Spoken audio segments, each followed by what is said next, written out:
Thank you, everybody. Appreciate you all being here tonight for our board workshop. We will go ahead and jump right in to respect everyone's time. First item on the agenda is public comment. Mrs. Godfrey, do we have anyone signed up this evening? We have not. Okay, thank you very much. All right, we'll now move to our second item, our TASB training requirement for school board members. Here tonight to provide our training is Mr. Brian Zimlica from Region 6. We appreciate you being here. It's good to see you again. Thank you very much. We'll turn it over to you.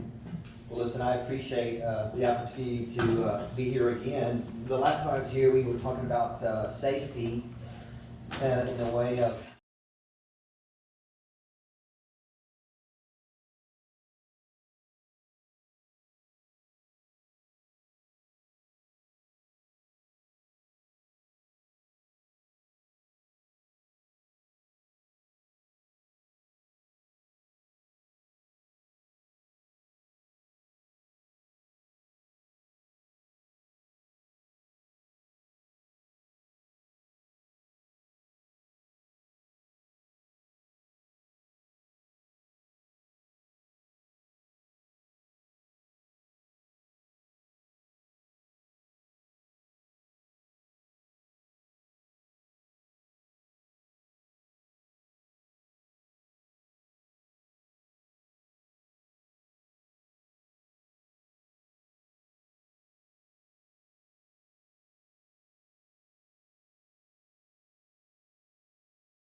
to become a board like you are, because you're involved in your district much more than many are, and you're successful. You're in my mind you're the largest.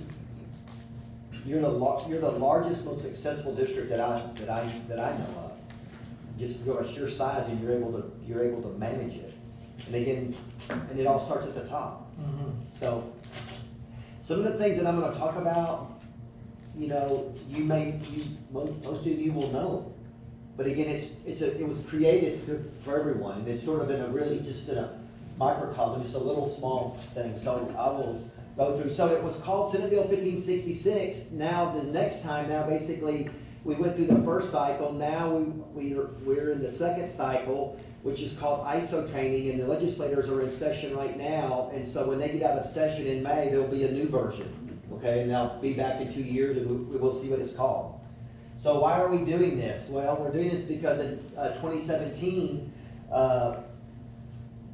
Texas legislator created Senate Bill 1566, and basically the law moved the oversight of academic achievement to the Board of Trustees. It was over the superintendent. Superintendent was held accountable, totally. That's no longer. Now it's on the board and the superintendent. It's the team of 8. And again, well, why is that? Well, it's because our legislators, TEA, and our commissioner want our schools to improve. And the only way that they're going to do that is by, at the top down, and that includes a team of 8. Again, it's just in the Texas Education Code 11.1515, oversight of academic achievement. Again, it just talks about that the board shall provide oversight regarding student academic achievement and strategic leadership for maximizing student performance. That's new. That was never in the education code, and so that was law. And then you'll see here for school board members, this was added: evaluating and improving student outcomes. You have to have 3 hours every 2 years, and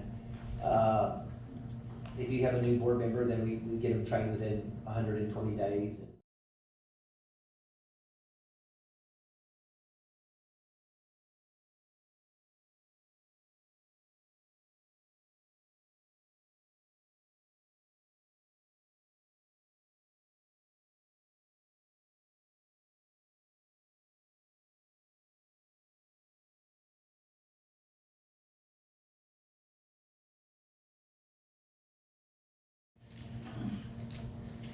I can say that. I've been doing this for 33 years. Elementary PE teacher, elementary principal, superintendent, assistant superintendent, now it's service center. So I've seen a little bit of everything.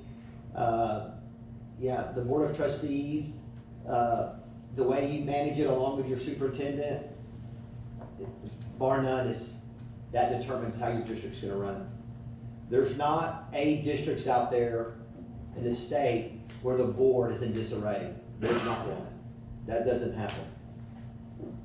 The districts that have A and B's, their board, they have, and their superintendent teammate work together, and they have it, they work together as a unit to make it successful. Now, are there some districts out there that the board is totally all on the same page, we have it all going the same line, all straight line, but our district's maybe a D or a F? Yeah, we have that. And that's just maybe a result of just maybe, maybe there needs to be a change at the campus level, something like that. But again, it does start from the top. So can a board member having a positive effect on student outcomes? Absolutely, because it's all about you as a board. It's about your attitude. It's about your willingness to listen. It's about your willingness to work with each other. It's about your willingness to just, change or embrace change. And again, it's all about, regardless of what level we're at, it's those things. So to kind of give you an example, third grade math teacher. Okay, so, this young lady, had a great math teacher in third grade. For whatever reason, it inspired her because this great teacher had really had an effect on her. Hey, I'm gonna go to college and I want to be a teacher. I'm gonna be a math teacher. However that dream starts. Well, first thing that teacher has to have is she has to have the skills. She has to have the knowledge. She has to have the knowledge of math. And either whether she's born with it or she's worked at it, just whatever, she has to have the knowledge. That's the start. The second thing is now she has to have the skills to be able to present that math, and that's where you would go to college and you would take all the classes and you would do your student teaching. You would do all those things to be a really skillful at being able to present the material. And then the final thing is that you have to have the mindset.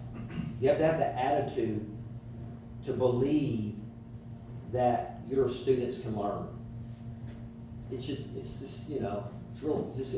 simple. You have to just be able to see it before you can do it. And so again, it's about having a mindset. So people with growth mindsets, they embrace challenges. They accept criticism, which is really hard for us, for lots of people. It's very, very hard to accept criticism and to learn from it. Hard work or equates reward with effort. If you work hard, you're gonna see the difference. And again, that's probably for me personally. That's kind of what my parents taught me. You know what? If you work hard, good things will come. Growth mindset are people who they just persist, how bleak it may look, they persist through it. They never give up. They learn from their failure. And they may have some sort of talent, but they develop that talent. They hone that talent. And then it just says, what more can I do? And again, on the fixed mindset, it's sort of basically the opposite. You're just, maybe you're just there and you're just sort of coasting and you're just getting by. So the three critical components of adult behavior change, as you look at it, is really in the end, knowledge is the smallest one. And the next one then would be probably the biggest one would be those skills. And then that last one would be mindset. And again, I guess it's just all about, regardless of what you're in, whether it's a coach or a teacher or, maybe a pastor or at a church. It's just about having that mindset of being able to just impact people and, maybe be charismatic and just to help people. And again, for you have to believe. And again, if you remember 2 years ago, the big saying when we came here was that, students really aren't going to improve until adult behaviors change. I don't know if you remember that saying. It seemed like every other slide said that. And so this time around, we're not saying that so much, but we're just trying to tell you that's how it happens, is that in Conroe ISD, if there's an issue somewhere in your district and it's persisting, whatever it may be, I mean, we could give any kind of example. It could be math scores. It could be something to do with transportation. I mean, it could be anything. And it's persisting. The only way you're going to fix it is by, as an adult, we have to change the way we're looking at it. We're going to have to make a change to be able to fix it. And instead of doing the same thing over and over. And you see that a lot where school districts, why do you do it that way? Well, it's just because we've always done it that way. Well, it's 2021 and things are a lot different now. We just have to look at it a little bit different. Kids are different. They're different today than they were 10 years ago, 15, 20 years ago. I mean, I was reading today, 2007 is when it all changed. 2007 with the iPhone, and I mean, that's when it started. I would love to come back one day and present to you, we have a great training, a PowerPoint. It's about where education's been and where it's heading, and it just has all these facts of all the way things have just evolved, and that the next generation now is called the Z generation, and it's just how they look at things different. They look at it different than millennials. I mean, again, I'm looking at it, and to me, the Z generation looks more at it like I look at it, born in 1961. Than say the millennial. It's really interesting. So again, that's why, I think that's one thing that really makes Conroe ISD, the board here, the Board of Trustees, what makes you successful is because you're able to think outside the box. And again, I say that, I mean, you're in an area that's growing so fast, and you've been able to adapt to it. And you don't have 2 high schools, you have 6 high schools. 6 comprehensive. And I remember when you had 2 high schools, and those changes aren't easy. I mean, that's tough, it's hard, but you've adapted through it. So again, adult behavior. So our mindset as leaders influence the whole school system. Again, I always say this, and I mean, what do you have, 61,000 students? Or 65. 65,000, and I mean, typically I would be doing a training that maybe had 650 students, 650. I mean, but regardless of the size, again, the mindset of this room, of the team of 8, as you work together, has an influence, top down. It flows down, okay? And how you act and how the decisions you make and the way what people see. Again, here we're being live streamed, or you could have this room full of people. I mean, they see how you conduct business, and you do it in a professional manner, and because of that, it flows down. Not always. There's always going to be an exception, but for the most part. One of the things that is that the team mindset is that you have to have unity. Team of 8, we talk about team of 8 all the time. That's 7 board members and a superintendent. You know what? You may not always get along. You don't have to get along, and that's fine. I mean, sometimes you don't have to even like each other. That's fine. It's what it is. It's about working toward what the goal is. You're here to serve, and you're here to make sure that Conroe ISD educates its children. And so again, it's about working together again, because at the end, it's a business. This is business. How big of a budget do you have? Approaching 600 million. I've never heard of a $600 million organization that wasn't a business. It's a business. And so again, you sometimes have to make some really hard decisions, and it's not a personal decision, it's a business decision. And again, it's about working together. So the new thing, this is newly adopted here in basically, it was adopted in November. TASA, TASB, the state school board, they all get together and they develop this framework, and it has 5 pillars. And it's these 5 pillars, I can see why they changed them, because it all sort of goes together with what the state goals are. It kind of goes together with what the TEA and the state is wanting, where they're sort of guide you as far as education. And so the first one, vision and goals. So the board is going to ensure that the creation of a shared vision and locally developed measurable goals that improve student outcomes. We're going to talk about that here in a little bit. I know that you've already done them, but again, we would just talk about, now they're required. You have to, and they kind of guide you into what they want those goals to be. The second one here is systems and processes, and that the board ensures systems and processes are in place to accomplish the vision and goals. And I think that's, for me personally, watching you and also watching you as superintendent in this county for a long time, that is one of your strengths, is that you have processes in place to take care of just when something happens, you have a process as to how to handle it. You have great processes, and you continue to work on those processes. And I think the only way that you, at the size that you are, is that you have to have processes, and you have some really good processes, and you're very thorough. And in the districts that are not successful, a lot of times it's just simply they don't have the processes in place to fix or address an issue. The next one would be progress and accountability, and it just right here, the board sets clear goals, and it provides the resources, through your budgets, and support, evaluate goal attainment, and engages in ongoing objective feedback. So this pillar here is what it is saying is that it wants you as a board to be more involved and spend more time in your board meetings talking about, academia, accountability, just to be more involved.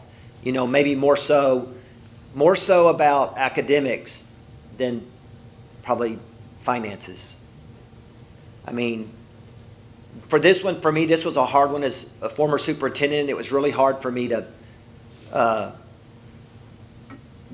of push everything aside and just focus on accountability. But, you have people in place that can handle those other things. This is part of this whole training is the state wants you to spend more time talking about academics.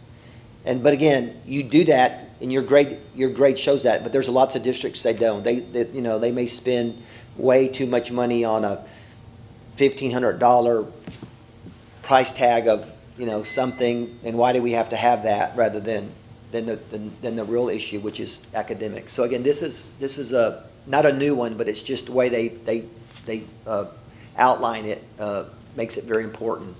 The next one is advocacy and engagement. It just says here that the board promotes the vision and engages the community in developing and fulfilling the vision. There is no bigger cheerleader in the district than you. And so again, you hear the word transparency, and you have an open door. I mean, boards that are not seen and they're not heard. I mean, those are recipes for not being successful. It's about you're a board member. Now you're only a board when you're together. Other than that, you're just a member of a board after that. But again, you're that biggest cheerleader. And yeah, there may be some things that you may not thoroughly agree on, but you know what? You're here. Conroe ISD is the center of the universe. I mean, we are doing some great things. We have a safe district. I mean, and you listen to those things when people have issues. You listen, and you bring it back to your administration, and you're just constantly working. But you're that advocate, and the day when you're not that advocate, man, that's when again, because it flows from the top. And when you're not that advocate, then all of the people that work under you, there's a sense there where they see it, they feel it, whatever it is. I mean, again, it's about being that cheerleader. And again, I'm not trying to take it lightly, but it's about being positive and that we're here for the right reason. Synergy and teamwork. The board duties are distinct, and the board works effectively as a collaborative unit. And again, you're just working as a team. You're working with your superintendent. You're working together. I mean, it's, again, unity. You may not always agree, but it's business. And we have to make business decisions. We have to make business decisions. We make them, we support them, and we go on. Okay? So this is sort of just basically the flow chart of what makes, a successful board in which in turn improves student outcomes. And again, you have a board and a superintendent that work together with unity. They have a vision, which means they have set goals. They've identified their non-negotiables, which means they've identified those things that are most important to them. And basically, they're non-negotiable. This is important. And, it also, it represents the values, the values of Conroe or the values of Montgomery County. And then also it involves, you discussing the accountability and monitoring the progress. And again, it's all surrounded by the structure, and it's surrounded by the advocacy of what we're doing is the right thing. And in the end, what it does is it improves student outcomes. So before I move on, this thing has sort of several different parts to it. The next part's going to be accountability. But does anybody have any questions? And please, at any time, don't hesitate to stop me and ask a question. I don't know that I'll know it, but I'll sure try. And again, I say that because now we're about to jump into accountability. And accountability and A through F rating and all that, it's very complicated. And the people behind me probably know it more than I do because they work with it every day. I'm just here to give you a generic of how it operates. But it's very complicated.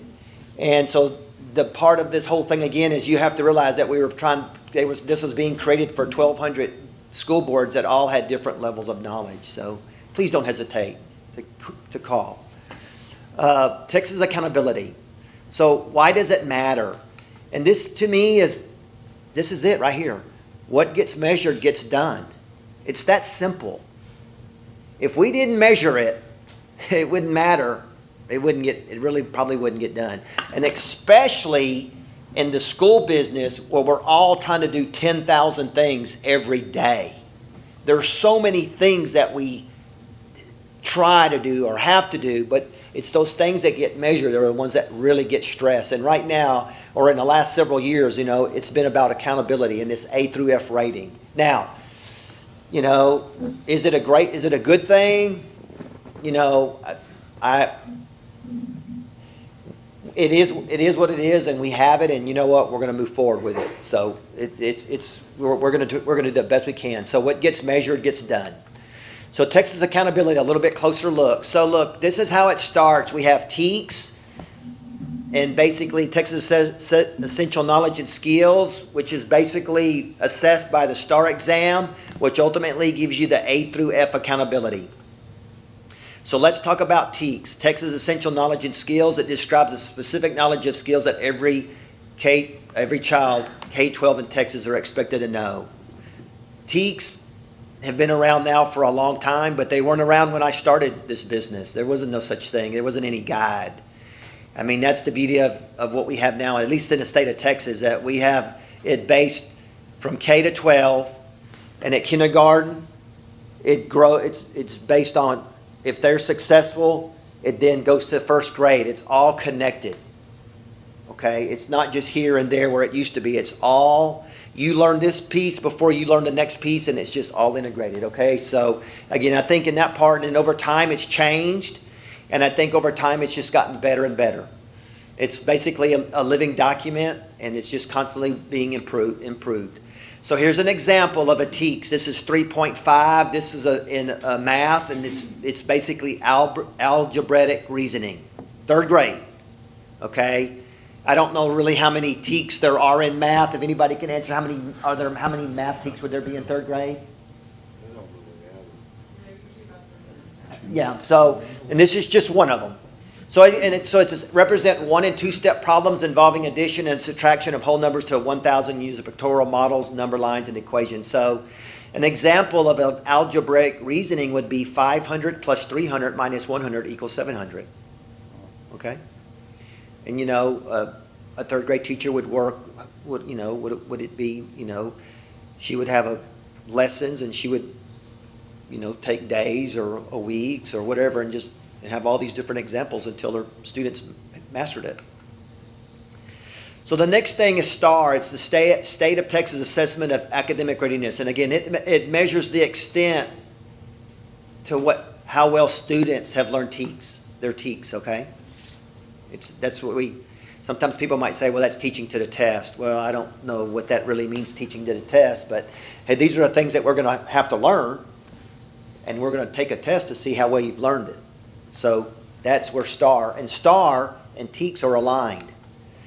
And so when you'll see here in this one, it just shows you they all build on each other, third, fourth, it moves up to the end of course and SAT.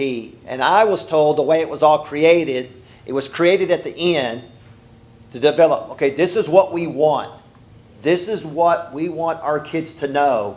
And then they went backwards till they got down all the way to kindergarten. That's how it was developed. And again, it's all aligned, and it's supposed to all work together, and that every STAR question is directly aligned to the TEKS for the grade subject. So again, it's just like, every year that we take the test, there's always questions on it that are not counted, but I think they're all test questions. It's all a very complicated thing, and I don't know how much actual people in Texas have, how much authority they have over it, but again, it's aligned. So this is an example now of TEKS. Here's a TEKS 3.5a. We talked about algebraic reasoning. Now here's an actual STAR question that would be related to that TEKS. An art teacher had 736 crayons.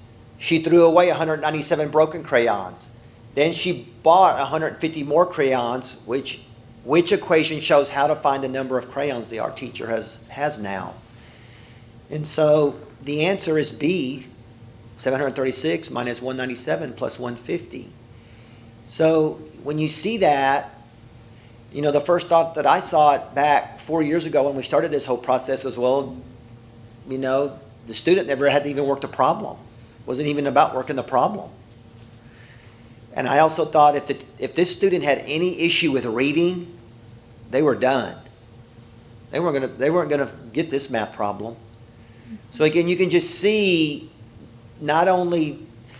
see how difficult that it is for a teacher, and to be able to teach your students basically how to take a test. And this is just it's just one question, but it's a great example for a board member or a parent or anybody that's not a teacher, that just how difficult it is to try to help your students be successful. But it's all related, and again, we'll see later, that's why reading is so important in our state.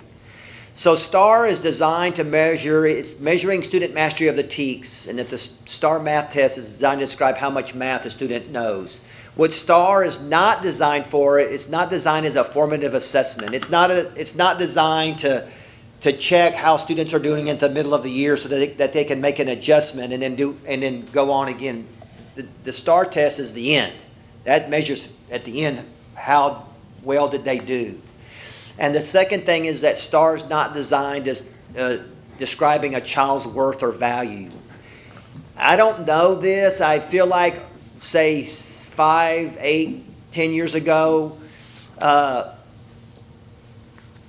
STAR, and as far as describing a child's worth or value, I mean, I'm not saying it wasn't meant to be that way, but man, it may have had effect on kids that way, because we were just given all these awards and all these things trying to motivate our kids to do well. And and when you didn't do it, when you didn't make it, well, I mean, that as a child, I think that, that may say, well, I guess I could be a failure. It's not made that way, but it's just become such a big deal in our society that sometimes it's hard, maybe it's hard for students not to feel that way, but that's not its intent. So these are the 4 levels of basically of mastery or non-mastery of the STAR exam. In the past, and again, as you go through the history of testing in our state, it's a pendulum. And it just swings. And the swing might take 10 years or 8 years, but it just, it goes back and forth. Previously to this, it was either you passed or you didn't. Now, we have levels. And the top one is that you've mastered it. And basically, if you have master's grade level, as a student, you're expected that you're gonna succeed at the next level, the next grade, and that you have a 75% chance of post-secondary success without remediation, and that's all based on past studies where the 75% comes in. If you meet grade level, you're highly likely to be successful at the next level, but you may need some short-term intervention, academic intervention, and you have a 60% chance of post-secondary success. Approaches grade level, you're likely to succeed, but you're not going to succeed without having some targeted academic intervention. And then the last one, did not meet level, basically is that you're as a student, you're unlikely to succeed at the next grade level without some significant ongoing academic intervention. So they basically gave us 4 levels. So we're going to talk now a little bit with that. Now we're going to jump through A through F, and this is now where the accountability. We've talked about the assessment. Now, how do we basically rate or grade that assessment?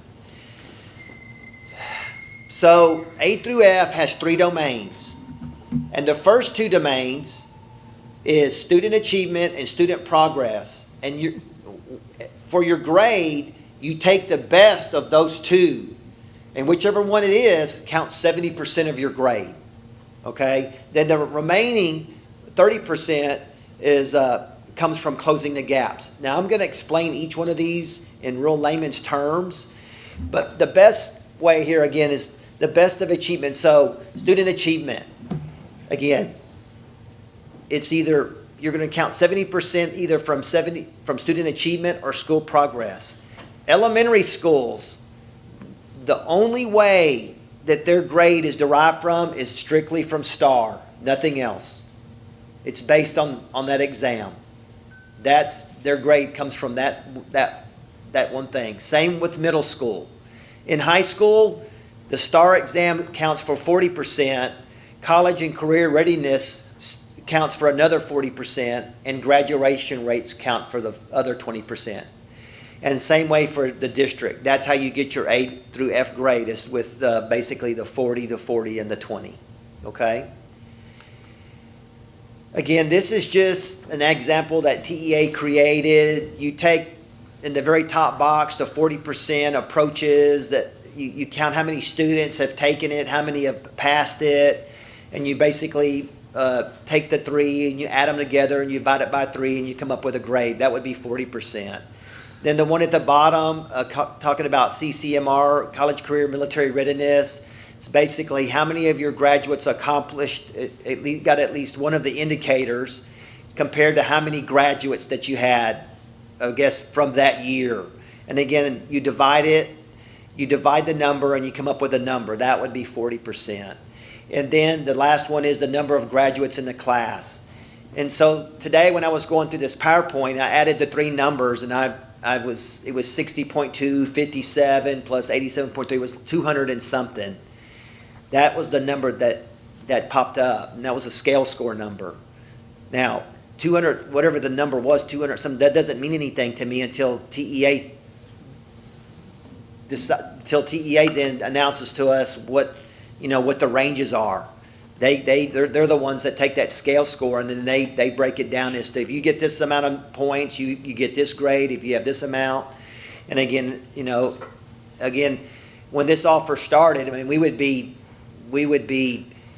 almost through with the whole process before we ever knew what the scale score was for the grade.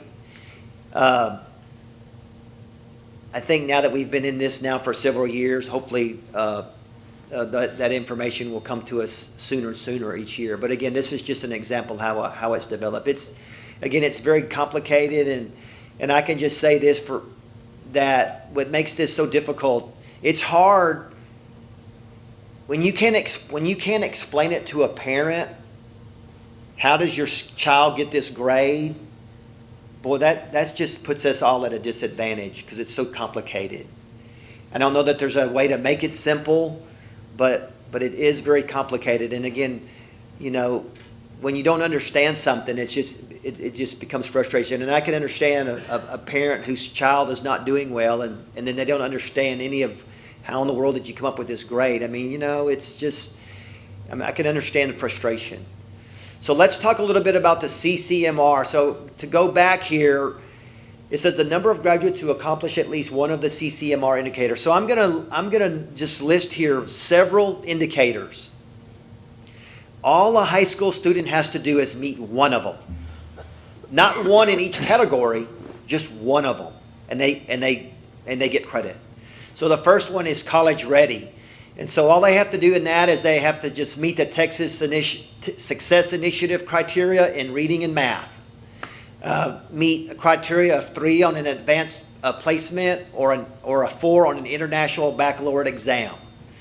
Complete dual credit courses, and here it says 9 hours or more in any subject or 3 hours or more in ELA or mathematics. Now I would say in Conroe ISD, I mean, your students probably have so many more opportunities than, say, a little 2A school district, but you have so many more opportunities. Your kids have so many more opportunities to be successful in this. And for me personally, because, you know, this is how my children made it, was through dual credit. I mean, you know, if they had 9 hours of dual credit in any subject or 3 in English or math, then they automatically met the criteria. And I don't know what a student in Conroe ISD, but I'm sure if he took every dual credit at the end, he would have enough hours to have an associate's degree. And that would be that again is one of the indicators. If they have an associate's degree, they get credit. And then the final one is complete and qualify for college credit in any subject on-ramps course.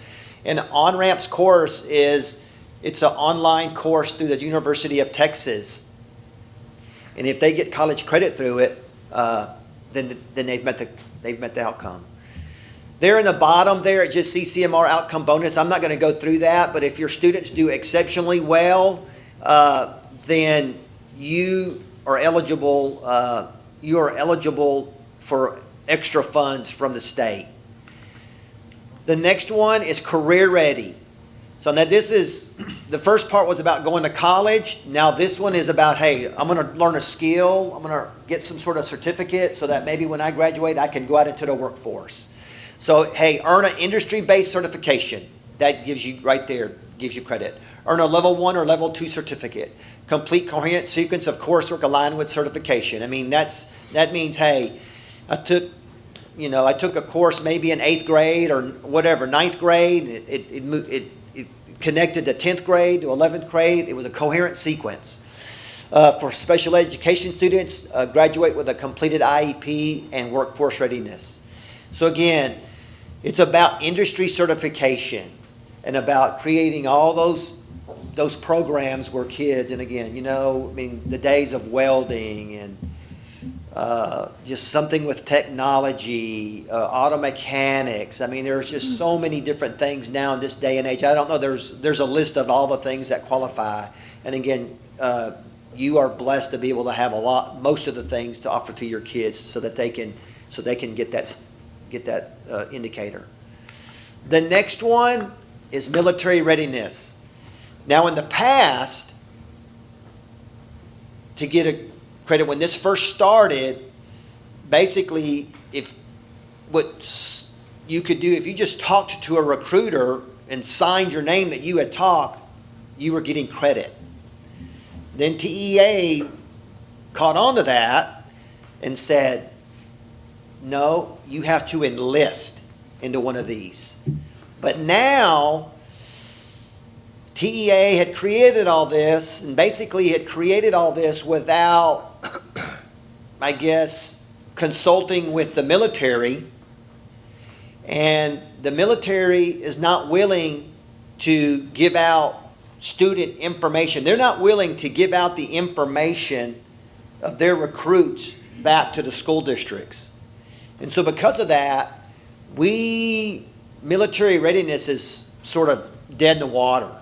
It's, right now, we're at a point where it's not going to count. And that's unfortunate, because if you're not going to go to college and you're not going to earn some sort of certificate, I mean, you know, the next great alternative would be the military, where a lot of kids could really be affected. So we're just going to have to wait and see how this plays out. So I have a question. Is there discussion about, I mean, we have junior ROTC programs at a lot of our high schools. And we have a lot of students that may go on to college, but it seems to me that if they spent, I mean, I've been to some of those classes, they're learning amazing things that help them both in career readiness as well as military readiness. And it just seems to me it makes sense that things like that would count. You know what? Right now, they're not counting any of that. No, sir. And while you were saying that, you know, I hadn't thought of it that way. But yeah, all of those different programs out there, those ROTCs, to me, that should be an automatic. I mean, we have retired military at high levels that are participating in our JROTCs, and I know that they're learning great Absolutely. skills. Again, I don't know. I don't know where this is. We're just waiting. This all came about probably, I don't know, 6 or 8 weeks ago. I don't know. Yeah, part of the issue was that some school districts had this amazingly high success rate on CCMR because they just said every kid went to the military. We didn't do that. Our data was truthful, but that's what drew the attention that created this part of the conversation, is that some places were very generous with their data. Yeah, I mean, and the military is not willing to release that data. So, and again, it's just unfortunate that TEA and the military really hadn't talked through this before. But I'm just hoping that at some point they will.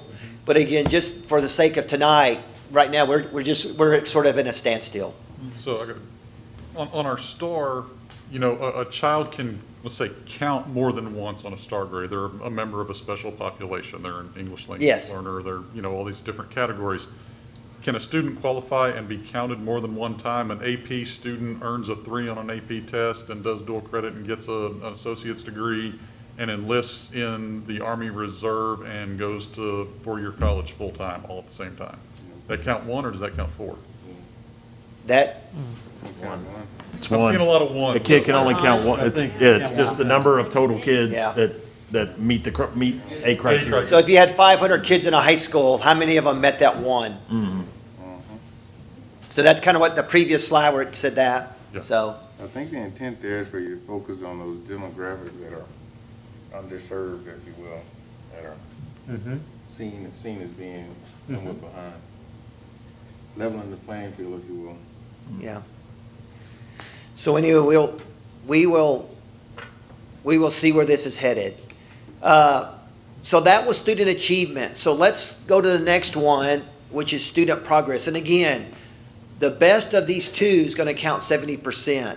And under student progress, you have academic growth and you have relative performance. So the first one here is, let's talk about, you know, academic growth. So you have a student, 3rd grader. In their 3rd grade year, they took the test and they made approaches. Then in the 4th grade year, if you look at the very top green one that's headed straight up, that 4th grade student went from approaches to meets. They showed improvement. And because of that, and they went from one level to the next, they earned 1 point. The next student, one right below that, was at approaches at 3rd grade. They are still in approaches in 4th grade, but listen, look at what they did. They showed improvement. And because of that, they get 1 point. The next one, which is orange, that student made approaches the year before, and now in 4th grade they made approaches, they didn't show improvement, but they didn't go backwards either. So because of that, they get half a point. And the last one is they went from approaches, they went down, and so they didn't lose point, they just didn't get a point, they didn't get 0, okay?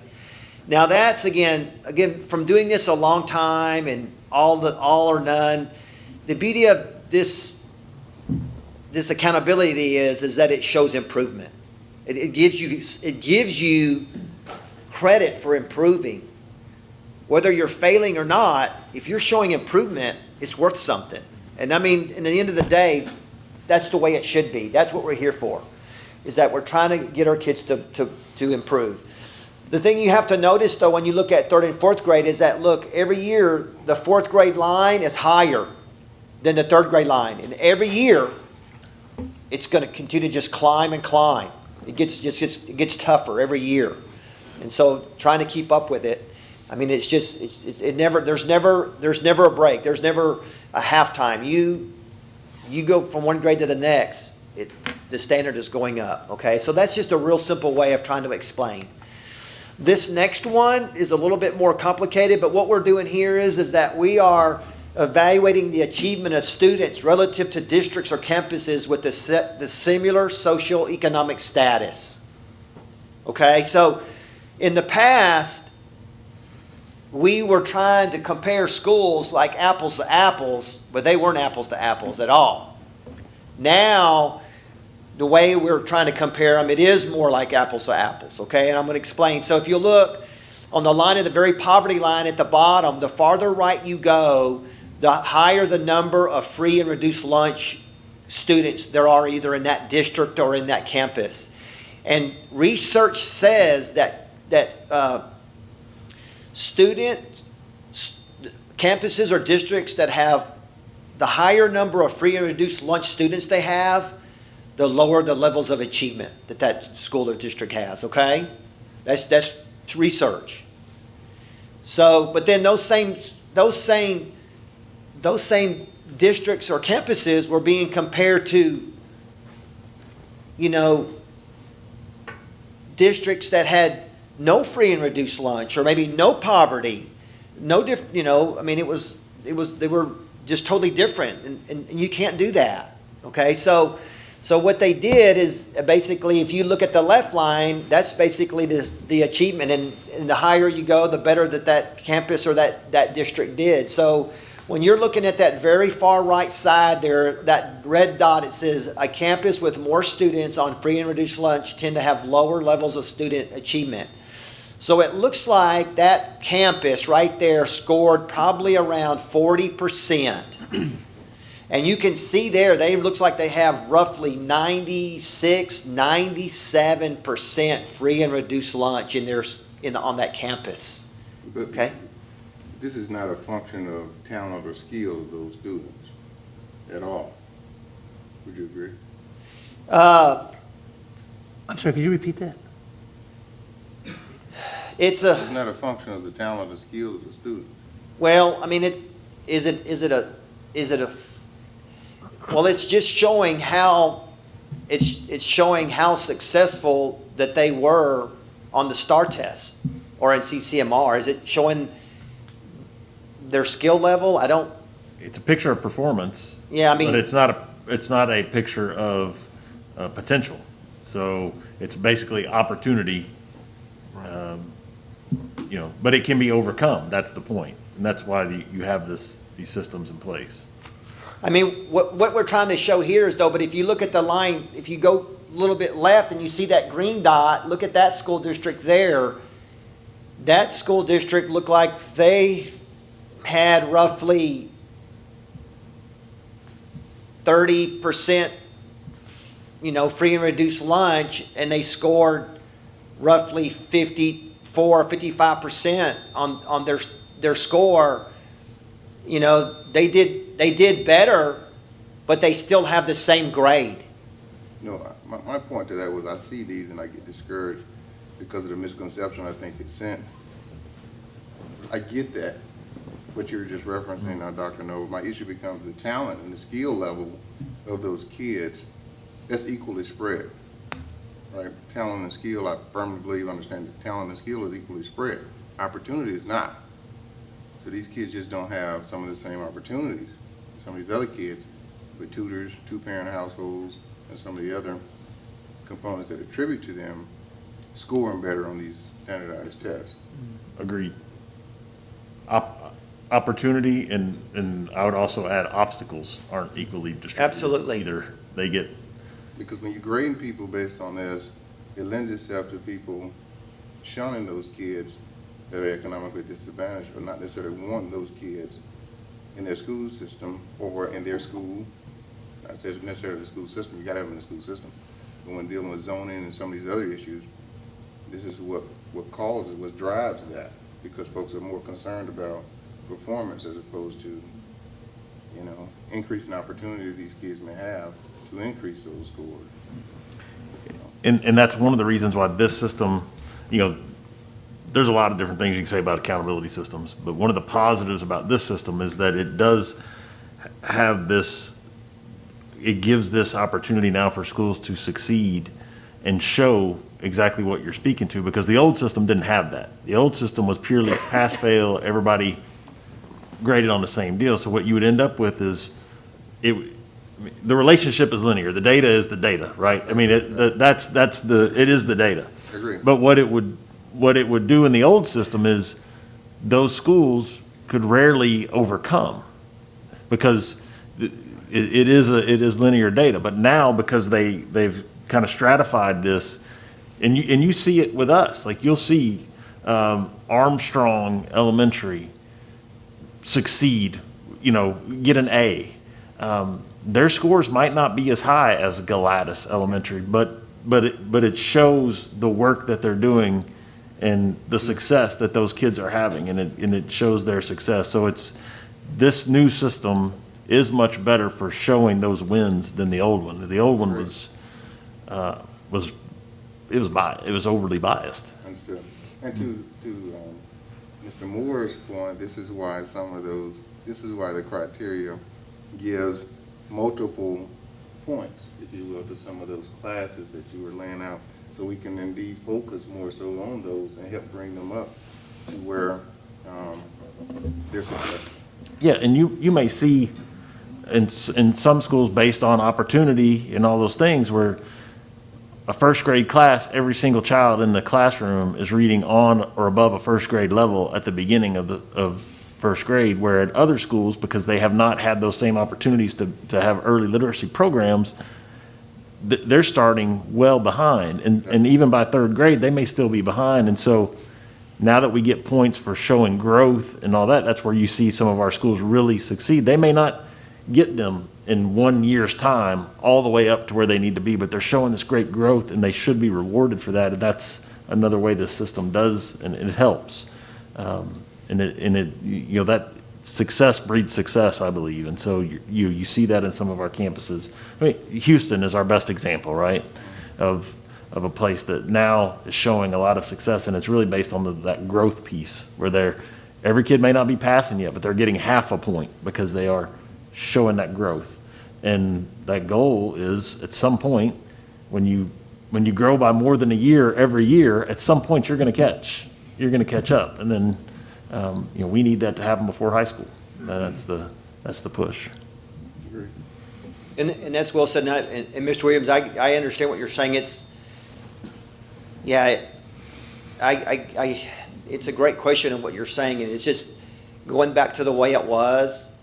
Yeah, I mean, a lot of times those campuses just never had a chance. I mean, because they just, you know, nothing was taken.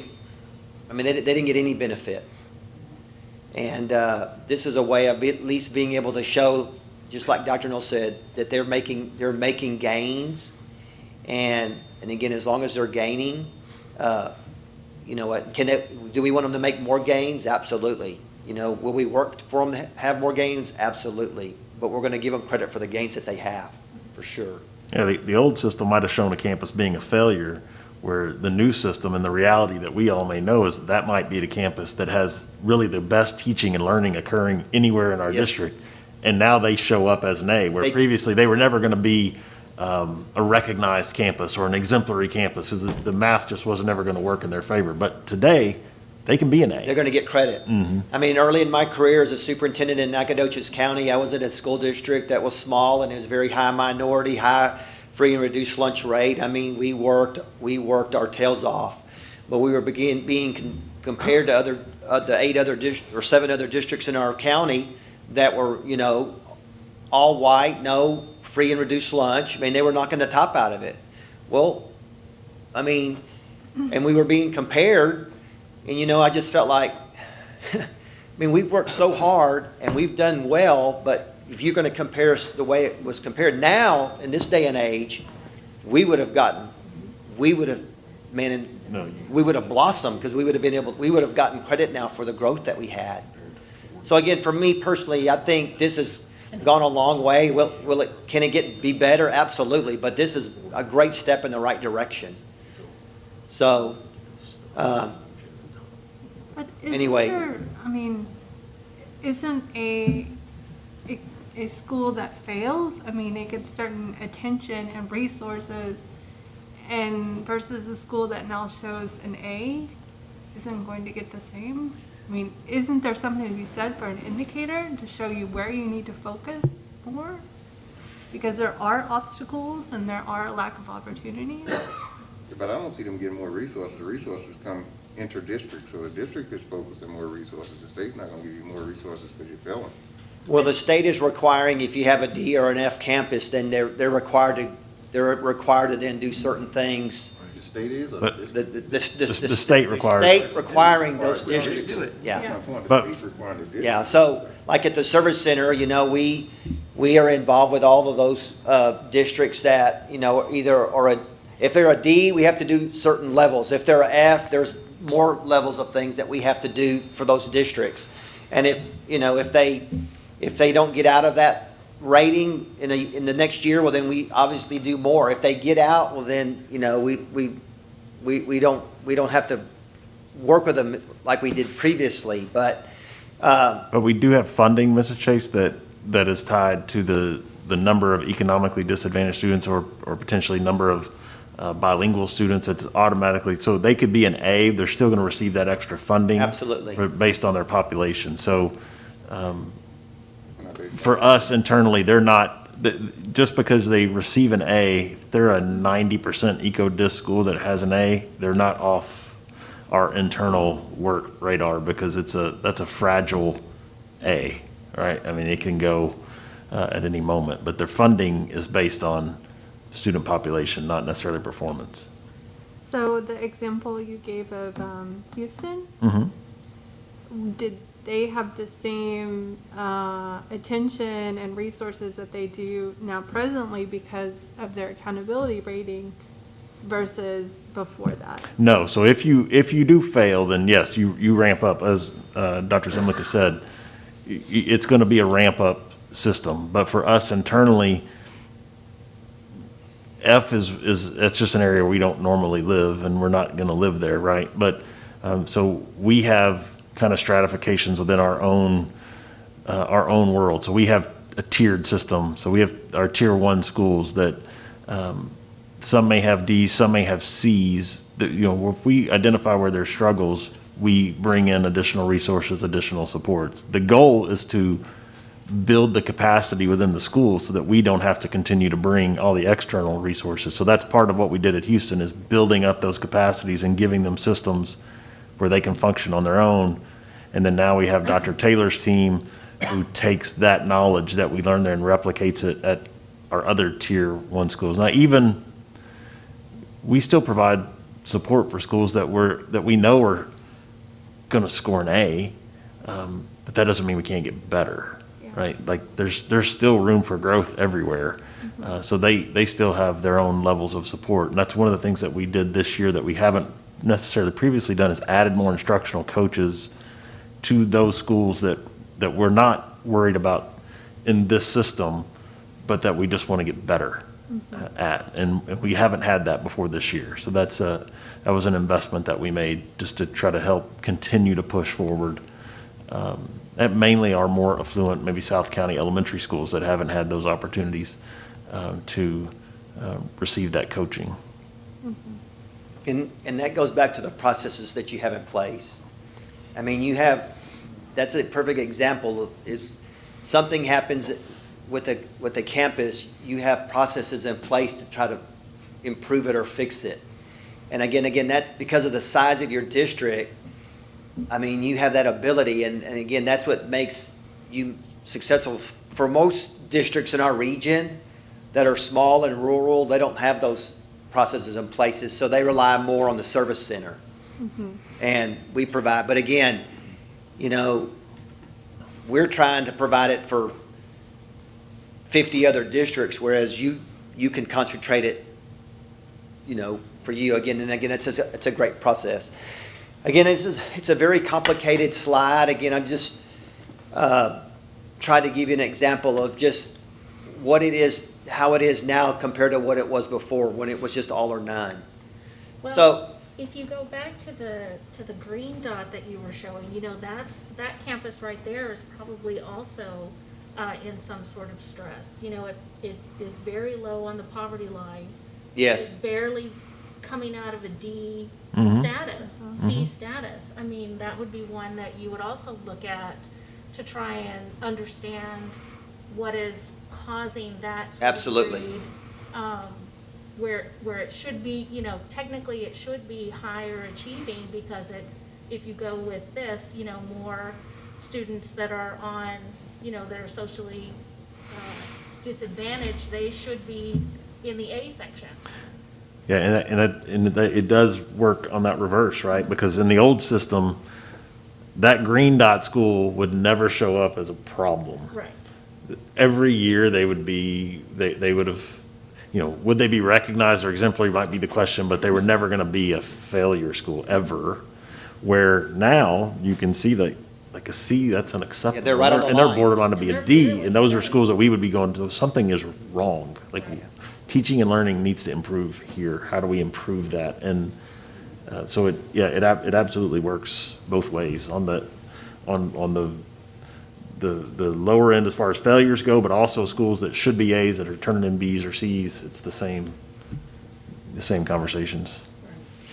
And again, we're in this system, I guess, what are we now, 3 or 4 years? The commissioner, when this was all implemented, said that we wouldn't change anything for 5 years. Where in the past, it seemed like every other year we were changing the game. So anyway, the promise was that we would keep it the same for 5 years. So I think because of that, we're able to get more reliable data, because we're comparing apples to apples. And as we get through now, COVID has hit us now, and so everything's sort of been pushed back. We'll just have to wait and see when legislators get out of Austin in May to see what's the next step. And yeah, this was something that we really didn't have planned, was COVID. So it will have an effect on everybody. This next one now, we've talked about student achievement. We've talked about school progress. The best of either one of those is going to count for 70% of your grade.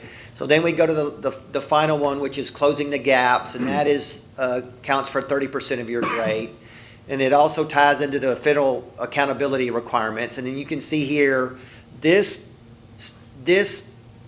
talks about, or basically addresses all students based on their race and ethnicity, whether it's special ed, economic disadvantage, English, language, continuously enrolled. I mean, it's meant so that attention is given to every student in your district and that no one's left out.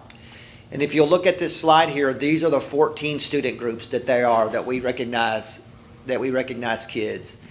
It's all students: African American, American Indian, Asian, Hispanic, Pacific Islander, 2 or more races, white, economically disadvantaged, special education current, special ed former, continuously enrolled, non-continuously enrolled, English learner. And a student can be in more than one of those. And again, so it's about trying to address every one of those students. And probably I could just say for our region, this is probably the area where most of our districts struggle. This is where they have a hard time.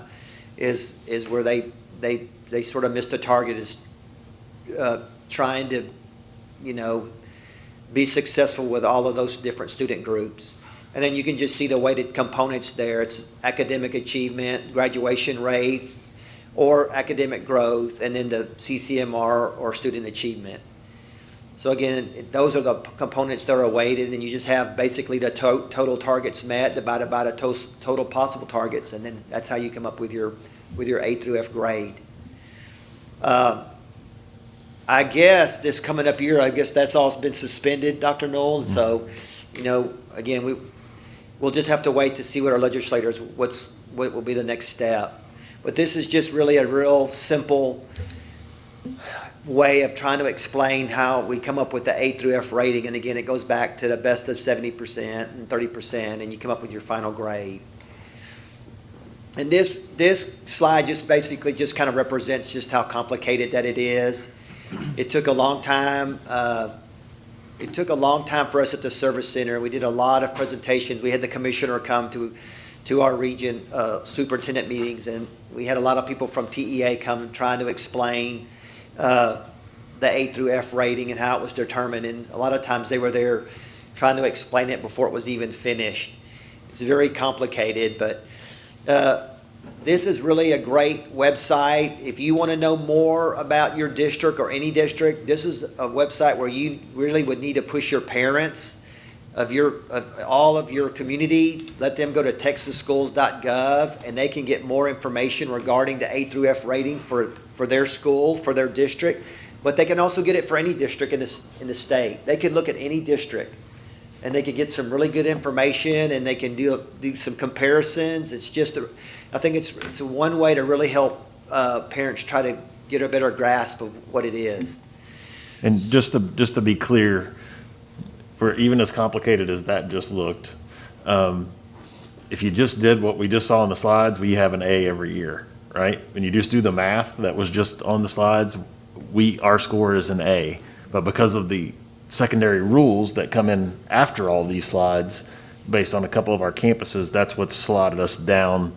And we show, if you go to Texas schools, you're going to see 89 and B next to us. But if you do the math, we have actually earned an A each of the 2 years. So, like I said, even though that would look really, really complicated, it's even way more complicated when you dig to the next level. So the next thing that I want to talk to you about is statewide goals. This was not anywhere in the last presentation that we did 2 years ago. But again, when we go through these goals, you kind of see where the state's trying to guide you. So there's 2 statewide initiatives. They've been around for a while. A lot of people don't know they even exist. But the first one is 60 by 30. And the second one is the science of teaching reading. Okay? So the first one, 60 by 30, is there's 4 goals. And basically what it stands for is that 60% of people will meet a criteria by 2030. And the first one is we have an educated population, completion, marketable skills, and student debt. And when I saw that today, I'm like, well, is the goal for us to have more student debt? I didn't quite understand what was it they were asking. But number 1 is by 2030, at least 60% of Texas ages 25 to 34 are going to have a certificate or a degree. That's a goal. Okay? This has already been around for probably 5 years. And here we are in 2021, so we're roughly 9 years away. The second one is that by 2030, at least 550,000 students in that year are going to complete a certificate, associate, a bachelor's, or a master's from an institution of higher ed. The third one is that by 2030, all graduates from Texas public school institutions or higher education will have completed a program with identified marketable skills, which for me is really broad and really vague. And the fourth one is that by 2030, undergraduate student loan debt will not exceed 60% of first-year wages for graduates of Texas public institutions. So They're going to have this information? Ma'am? They'll have all this information to be able to like really judge. I don't know that again, this is really all that I have of it. I know again, by 2030, we've done a lot of research on this, trying to get more information, but I don't have the answers for you. I do know from conversations with Senator Creighton that the Senate Education Committee and the Senate Higher Education Committee are working on a lot of K-16, K-20 initiatives to collect a lot of this. Because you're right, like, once they leave grade 12, Yeah. as a school district, we're not collecting information about student debt. But there are other people at the state that are, and legislative committees are working together. Those two committees are working on this directly to try to compile all that information, since it affects K-12 and 13, 16, 13, 20. Yeah, and I'm sorry, I don't have a whole lot of information. I just remember when it was rolled out, but what I don't know is I don't know who was consultant, who created it. I don't know. I mean, I'm looking at this thing here. I remember, my son had $100,000 in student debt from University of Texas. In his first job, he was making $60,000. $60,000. So, he was. I don't know. I'm just saying where that information's all going to come from. Legislators are going to have to they're going to have to ramp it up because this is going to be here before we know it. Yeah. I think what they're trying to say is those who graduate today will have, by 2030, they'll have their debt paid down to 60%. Well, it says undergraduate student loan will not exceed 60% of the first year wages for graduates of Texas public institutions. I think it's a great wishful thought. I don't know how they're going to Yeah. achieve it, or how we're going to track it, because the data's the information only be as good as what you receive. And it is public institutions. The legislature can only force the public institutions to Correct. report. The private institutions. And You have at it. I guess I understand the first one and the second one. I don't really know. And marketable skills. That's a good one. I don't even know why this fits in there. I don't know where this is.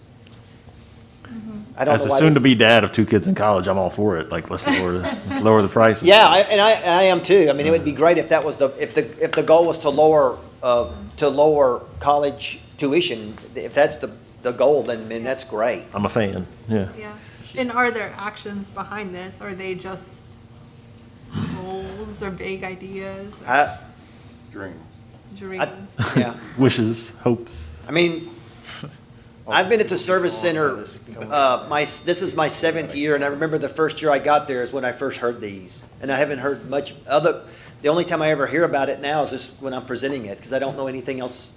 I've never heard anything else. Now this next one, this next initiative, the science of teaching reading. Now that's a whole different beast right here. Okay, so what is the science of reading instruction? And again, it's. If you just look at it, it's based on language comprehension, and it lists all the different, the background knowledge of vocabulary, and the one below it is work recognition. And basically, you put all those things together to become a skilled reader. Now this, if you've heard of reading academies, that's where this is all geared. And that came out of the Senate, the state Senate. They created reading academies and been around now, but now in the last session or so, now they've made them requirements that schools and grade levels are going to attend reading academies. Again, now though with COVID, that's probably put a hold on it, but there's a huge push. And again, I think this is one of those initiatives that, it's not, there's not money being pushed behind it, but there's requirements that are being pushed to require your teachers to attend reading academies, and at some point in time down the road, you're going to see a difference. What it may. unfunded state mandates? What? Yeah. So again, but it changes every day, and TEA, they're trying to roll something out that maybe is not quite ready to be rolled out, but with that said, we're on our way to our reading academies. So just to give you a little more information on reading academies, and Dr. Upshaw, maybe you would want to be able to give some information as well, but for the most part, region service centers are the providers of the reading academies across the state, but the state has allowed the largest districts to apply to be their own provider. We did that. We are our own provider for reading academy. Edith, do you want to come to the mic so that people will be able to hear you, and maybe you can just give us a quick how many schools we have currently, and then like drop that stat on them that you shared with us the other day about how our teachers did in the first round. I don't know if the mic's on. Is it on? Turn it on. Show me to turn it on. Yeah. I think I've reached There we that go. age where I Okay. need glasses Yeah. to see close. So currently in our district, we went ahead and moved forward, being an authorized provider last year, we moved forward to implement a pilot with 4 campuses to see how it went. So we're not only implementing the Reading Academy curriculum, but we're doing job-embedded coaching to go along with it. And so we have submitted our first round because part of the Reading Academy teachers have to submit artifacts, like videos of doing a lesson or documentation when they do small group reading. And out of our 165 plus artifacts, 100% of our teachers passed. The state average is 46% for authorized providers.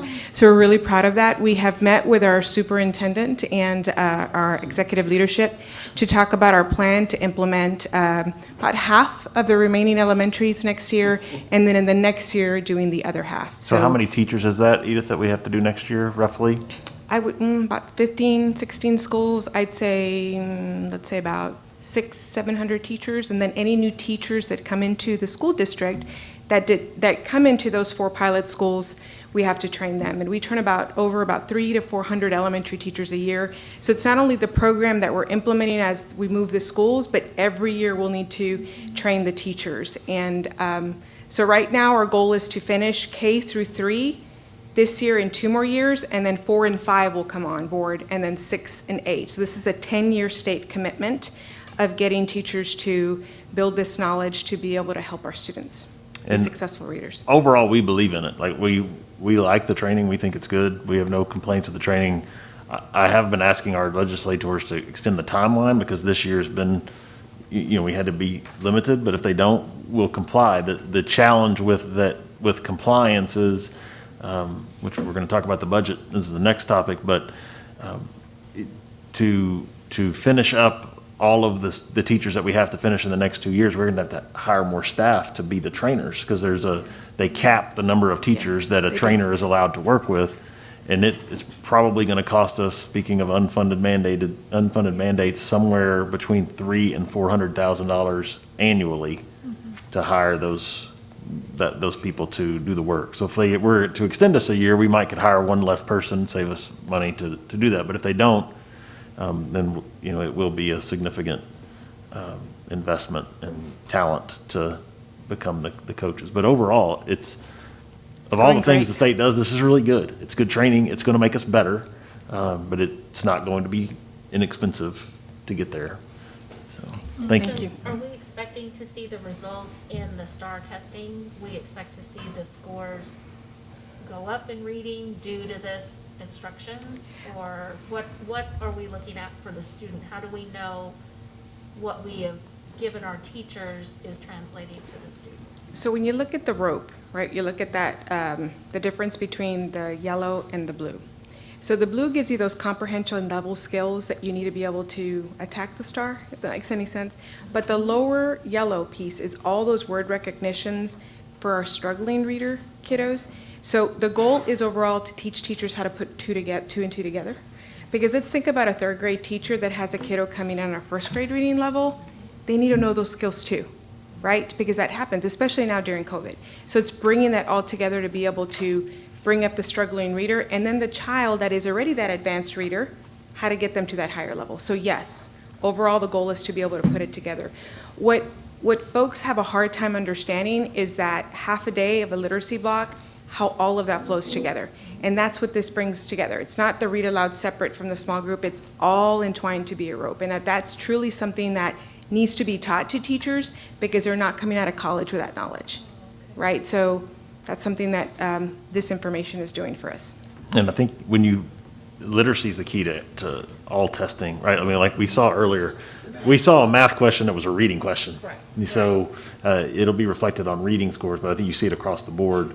Strong readers are just better learners. So I think you'll end up over time seeing it everywhere. And I think what we've talked about historically, and it's down the road, but when you get to that point where we're doing our junior highs, that's really important, because I can tell you as a former junior high principal, there are still kids that get to junior high and they're struggling readers, but secondary teachers are not trained how to teach people how to read. That is not how they are trained in their education. So it's going to be really powerful when we get to that point and we're bringing more of this knowledge there, because it's a struggle.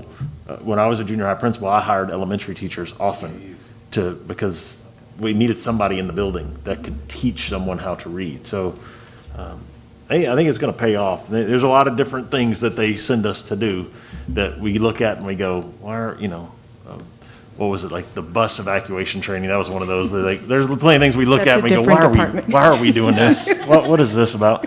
But this is one that I think will pay dividends down the road. Absolutely. Thank you. Well, we have great Thank you. leadership, so And it can't help but pay dividends. That's right. And it just because of reading. If you can strengthen, like Dr. Neal said, a strong reader is successful. And again, that goes back to you doing your own. It goes back to you having those things in place to be able to, to take care of yourself. I mean, again, the service center thanks you for doing it. I mean, but as a large district, you had that structure in place and you had the ability to be able to test your own people or to teach your own people. So again, this is what we talked about was a second initiative. So the last thing that we're going to end up with then tonight is this all equates now. We've talked about accountability and testing and we've talked about state goals. I mean, we've talked about leadership.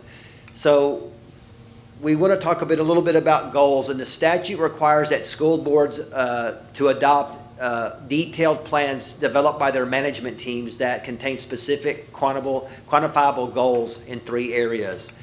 And those goals are 1, early childhood literacy proficiency, early childhood math proficiency, and then college, career, and military readiness. Okay? Now, I know you've already have these in place, but again, this was a result of the 86th legislature, which was this last legislative session that we had.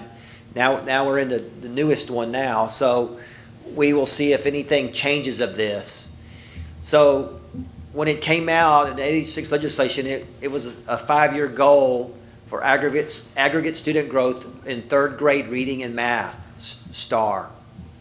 And it was basically you're creating a goal, an annual student group target for groups of students, 25 or more students. And we talked about the 14 different student identifiable students. Well, they had to have, for it to be counted, there has to be 25 or more students in that area. And it just says it's assigned to one district level administrator, and it's reviewed at least annually by the board at a public meeting, and you post it on your district and campus websites. That's for literacy and mathematics. The same thing for college and military readiness. Again, it's a 5-year goal, and it's you look at it annually. It's at least a district administrator or employee is in charge of it. You review it at least annually by the board and a public meeting. So the goals that you are setting, we call them SMART goals, and it's a lingo that has been popular now for the last 2 years or so. SMART goals. A SMART goal is specific, it's measurable, it's achievable, it's realistic, and it's timely. Okay? Student goals, they have a baseline, they have a target, they have a population and a deadline. And again, it challenges the organization, and it requires adult behavior it requires adult behavior change to meet. And the goal is the superintendent's first priority for resource allocation. And so again, what it's saying is that you don't let the budget get in the way of it, and it's influenceable by the superintendent. The baseline's gonna measure the starting point, the target's gonna measure the desired future state. And again, it goes back to the target has to have at least 25 students or more that, in the group. The deadline is month and year, it's gonna be really specific, and then it's the population is the group of students that you're trying to impact. And so how many student goals should there be? And there's been a lot of research done on this. There can be too many. The state is saying that you should have between 3 and 5. And the reason is that if you have too many goals, then you sort of spread yourself too thin. So basically, the state required you to have 3 goals. But, then if you wanted to implement more, that would be a decision of the board. So this is just examples. I tell districts this all the time. It's an example, but really it's the goal. I mean, it's really what the state this is what they're wanting you to measure. This is the requirement. And so it's, this one here, this is an example. Goal 1 is increase the percent of third grade students that score meets grade level or above on the STAR reading from 39% to 52% by August of 2025. So obviously, these third graders right now are at 39%. That's where they're started. We're talking about third grade students. We want to get to a 52%, and we want to get there by August of 2025. It's very specific. And then if you look at the next line there where it says targets, that goes back to those 14, all students, African American, Hispanic, Pacific Islander, all 4 of them, and then you just basically, the baseline is what percentage that you have, and then you just look at it year after year. And again, and that's where, as I said earlier, your superintendent and the administrative team present to you as a board, and you just take time discussing, these percentages, and the superintendent or the administrative team basically gives their interpretation of, why are we where we're at now, and what can we do to improve it, or, does it need to be, are we on track? I mean, it's their interpretation. And again, this just goes back to real simply, it's about boards of trustees in the state spending more time looking at this specific data. This is the same exact thing, but this is based on the STAR math. And it's just another example. This one here was STAR math for third graders, 41 to 54%. And those percentages then are, that you set are all created again by your superintendent and the administrative team. And they're supposed to be realistic. And obviously if you hit your goal within the time, you just set it higher. So we are working on this now. The plan is to bring this to you at an April board workshop. So that's the team is currently involved in it, and so 2 months from now we should be at the point to bring these forward to you. So again, it's a great way to focus. Again, as we said at the beginning, it's about setting goals, and you have to have some sort of focus to go to. And again, this is the whole purpose of the requirement by the state, is to give you focus. The next goal here is an example is it talks about, this is the CCMR part of it, and again, increase the percentage of graduates that are college, career, or military ready, and again, it goes from percentage to percentage by 2025. Okay, so those are 3 goals. Student, and we call them student outcome goals. So now, how are we going to know where we are? How are we going to know that are we on track? What is it that we're going to look at? I mean, we've set the goal. We want to go from here to here by 2025. But how are we going to know that we're well on our way? Well, because what we're going to do also is then now we're going to create goal progress measures. And these goal progress measures are 3 goals that you're going to set for each one of the goals that you've created. And it's basically a goal progress measure is a specific graph plottable indicator used to determine if the student outcome goal is likely to be met. And it's the same thing. It has a baseline, a target, a population, and a deadline. It's a predictive of the goal, and it's influenceable by the superintendent. And so this is a perfect example right here. You have goal 1 there in green. This was the increased percent of third grade students that score meets grade level or above on star reading, okay? So now here are the 3 goal progress measures for that goal. And again, these are just examples, but goal 1-1, the percent of pre-K students that score on grade level or above in literacy will increase from 50% to 64% by June 2025. Again, so you know, pre-K students and where they are in the reading level is an indicator of how well they're going to do. Goal 1-2, percent of kindergarten students that can read on grade level will increase from 48 to 62. Again, another great indicator. If your pre-K students and your kindergarten students are increasing in their reading level, obviously it's going to make an effect when they're in 3rd grade. And then the third one there, the percent of 1st grade through 3rd grade students on grade level or above in reading comprehension will increase from 48 to 62. Again, that is how you are going to be able to, you know, follow whether or not you're on task. And what would happen is that those goal progress measures would then be, you know, again, it would be something that your superintendent or the administrative team would present to you on specific months where they're at and be able to justify or explain, you know, why that they are where they're at. So my question is for that right there, would these students be measured as a cohort, or is this just be those children that were there in pre-K and then the snapshot of the children that are in 3rd grade? Well, my first indication to tell you is that would be a cohort. I mean, because when you look at it, you're measuring them at pre-K, and then you're measuring them at kindergarten. So year to year, you're going to measure pre-K one year. Well, the next year you're going to be measuring them as kindergartners. I understand. That's what I'm saying. Is We always try to look at it, and it kind of gets confusing because you might say, you know, you'll look at a junior high, for example, and say, oh, their 7th grade scores went down. Well, it's a different group of kids this year from last. So we look at it sort of in both ways. So, right, you look at it as current year data, but then you also try to cohort those kids. Like, yeah, their 7th grade went down, but look, their 8th grade group is really strong.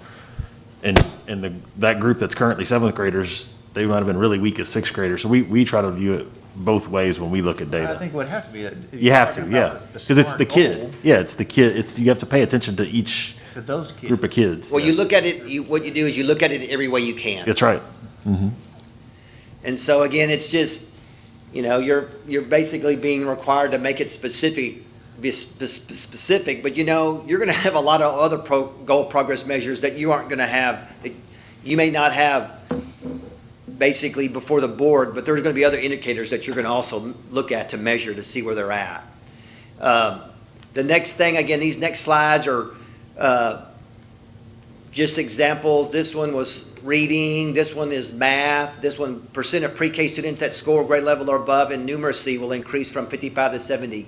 Percent of students that score on or above in math, grade level in math will increase, and the percent of 1st through 2nd grader students on grade level or above using math problem solving skills. And again, it's just plugging in the numbers, trying to meet the goal number 2. Then the military, college career military readiness. This one here, goal 3.1, special education graduates that are workforce ready will increase from 20 to 40%. Graduates that earn an industry certification will increase from 28 to 40. Graduates that meet CCMR threshold will increase from 34 to 58%.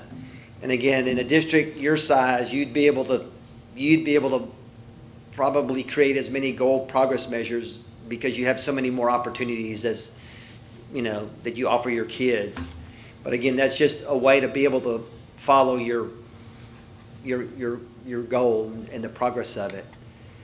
So again, this really doesn't pertain to Conroe ISD, but we do this with our other districts. What if we are a K-12 campus and only have one elementary? And so basically we have, you know, many districts that, yeah, they're a K-12 and that's it. That's all they have. And so their campus goals are basically the district goals. What we have multiple elementary campuses, what does this look like on each campus? Well, again, each campus sets their own targets, but their own targets support the overall district targets. And again, it's just campus progress measures can be named, as specific assessments. This one here, we have a pre-K campus, pre-K campus. What plans and goals do we use on that campus? And again, those are just, you create for your campuses. Campuses use the applicable progress to measure, their own goals. Again, because every district and it has a different layout or configuration, and so there's not one set in place. This one here, you're not required to align the goal, the CCMR, the outcome bonus, or higher the standard. It's just, again, you can choose what is used to progress measures, but they need to all be predictive. And like I just said, you have so many different opportunities here as far as goal progress measures to be able to measure your goal. So then the next one here is just once you have these things presented to you, this is just an example of a monitoring report and how it would look as being presented to you. And again, this monitoring report could be something where it's visual, and it just basically shows you over time, over years, the progress of it. And again, this would be something that your superintendent and the team would present to you, and it would be their interpretation of the performance. We just call it a monitoring report. I haven't released, this is what we were given as an example from TEA. I'm sure there are, 100 different monitoring reports. It'll just be whatever is most, easiest for you to read. Something, though, to me that would be able to be really simple and visual. And then also what TEA would like is for you to create a monitoring calendar. As with all boards, you already have a board calendar. And there are certain things that are presented on certain months every year, year in and year out. Whether it's your budget, setting your tax rate, when do you approve your, when do you approve personnel, when do you evaluate the superintendent, when do you approve your audit, all those different things. Well, this is one of those, what they would like for you to create a monitoring calendar where the board would then look at these goals, and that they would monitor each student outcome goal at least 4 times per year, and monitors no more than 2 student outcomes per month, and it would span for at least over a 5-year period. And again, I think this next slide just kind of gives you an example right here of all the months and which goal would you look at. It's just all it is an example. But as I said earlier, it's about Senate Bill 1566, now called ISO training, is about you as a board spending more time as a board discussing student progress. And so again, I just want to end with basically saying that success, you paved the way. I truly meant when this was created, they created this for boards to become boards like you. And again, I'm saying that because you have so many systems in place to be successful. And but just know with those systems that at any time, if Dr. Knoll or anybody here in Conroe ever needed any assistance from Region 6, we're here to help you. Our wheelhouse is a small rural school. We have 57 districts in our region, and a lot of them just, they have very little. Whereas you're just your own contained, you just have everything together. But just know that you're in our region, and at any time, we would be here to help you in any way. And we do lots with you. We don't do near as much with you as we do with other districts because you have so many things in place. But just know, we wouldn't hesitate. And again, as I tell people, if we don't know the answer, we'll look to find the answer. Thank you. Appreciate you, Dr. Zemlicka. Any questions for Dr. Zemlicka as we wrap up here, this portion? Okay, well, thank you very much for being here. It's always nice to see you. Let us take a break, and we will come back at 7:45 and go to our next agenda item. But let's take a quick break as we transition. Thank you.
I'm good, thank you, sir. Okay, thank you all. Welcome back. Appreciate you. Great to get that training done. Thankful for Dr. Zemlicka for being here to do that. We have 2 more items left on our agenda tonight. Mr. Rice and Mrs. Garza are going to talk us through a preliminary budget, and then Dr. Hines will talk through our COVID-19 response, just kind of give you an update. Our goal for these next 2 sections really is conversational. This is your time. We're just trying to bring you information along the way, so please feel free to turn it into a conversation. If you have questions, ask. You know, it's kind of the less formal format that we have here at the workshop, having our presenters here. So feel free to ask questions. And just to kind of to tee Darren up here, the 2021-2022 budget, we've been talking about this for a while, is an interesting process. It's going to be interesting in a lot of different ways because it's going to be really hard to determine the number of students we're going to have, but we're also now seeing the true effects of House Bill 3 and what future budgeting is going to be, and some of the constraints and some of the things that we've been able to do historically that have been taken away from us as far as flexibility goes. And we've been painted into some different boxes. And so it's forced us as a staff to look at the budget in some different ways. So you're going to see maybe a little different approach to some items on the budget this year than what you've seen in the past. Overall, where we stand today is just in a general statement, and Darren will give us the more specifics, but we have cash on hand because we received the money from the county, which we're very appreciative of, and we're thankful for what they've done for us. We've also received other CARES Act funding and COVID funding, and so it's how do you utilize that cash versus really future earning and potential revenue potential, because that's really been taken away from us with House Bill 3. So we don't really have that future earning potential. So we're going to have to view how we use cash now and use it to supplement the budget and save it to use it for future budgets. And that's just not the way we've ever functioned. So we welcome your feedback tonight, because so far it's been a lot of internal conversations of us trying to see it, and you all have great expertise. So you may see it in another way that can open our eyes. So we'll turn it over to Darren. Well, thank you, Dr. Noel, for that introduction. Good evening, President Hubert, members of the board, and Dr. Noel. It is my pleasure to present the 2021-2022 preliminary budget report. We will start with a quick legislative update, and each legislative session begins with the Comptroller's biennial revenue estimate. The current biennium is estimated to have about a $1 billion shortfall. However, that number is a lot better than it was several months ago when it was about $4 billion. The Comptroller told lawmakers that they will have $112.53 billion in general fund revenue to spend in the upcoming biennium. This is down slightly, about $400 million compared to the current biennium that we're in. With that information, the initial budgets released by both the House and the Senate fully support the funding of House Bill 3.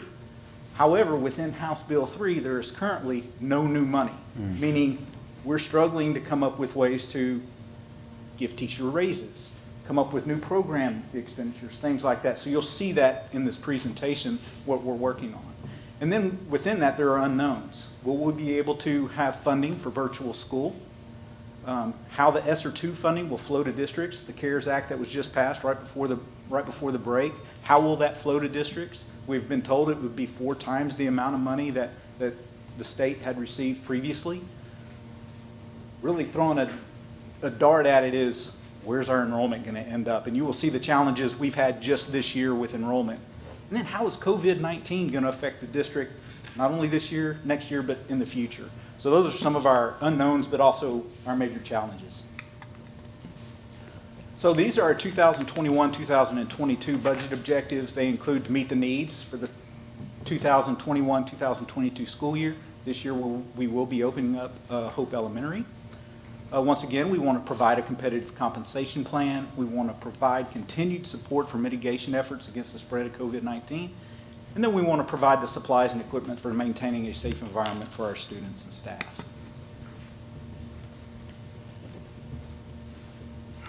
So this is our 2020-21 enrollment trend. And as we all know, over the past 10 years, our district has averaged 1,500 students a year. You could put it on paper, and there it was.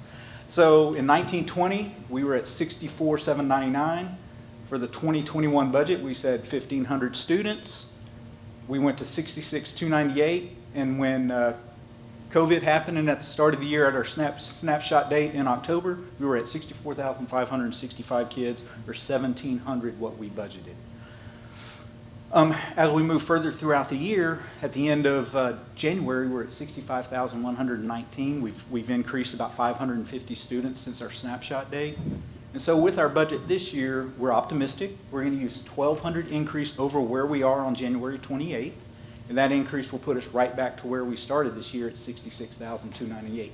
So for budget purposes, we're really not counting on any growth in students for a budget standpoint. So we're going to be at the same level we were last year. So how does the ADA and enrollment fluctuations affect the budget? You know, I think here's where it's very important to remember that we budget our expenditures based on our enrollment. However, we're funded from the state based on our average daily attendance. So for 2021, we budgeted our ADA at $62,453.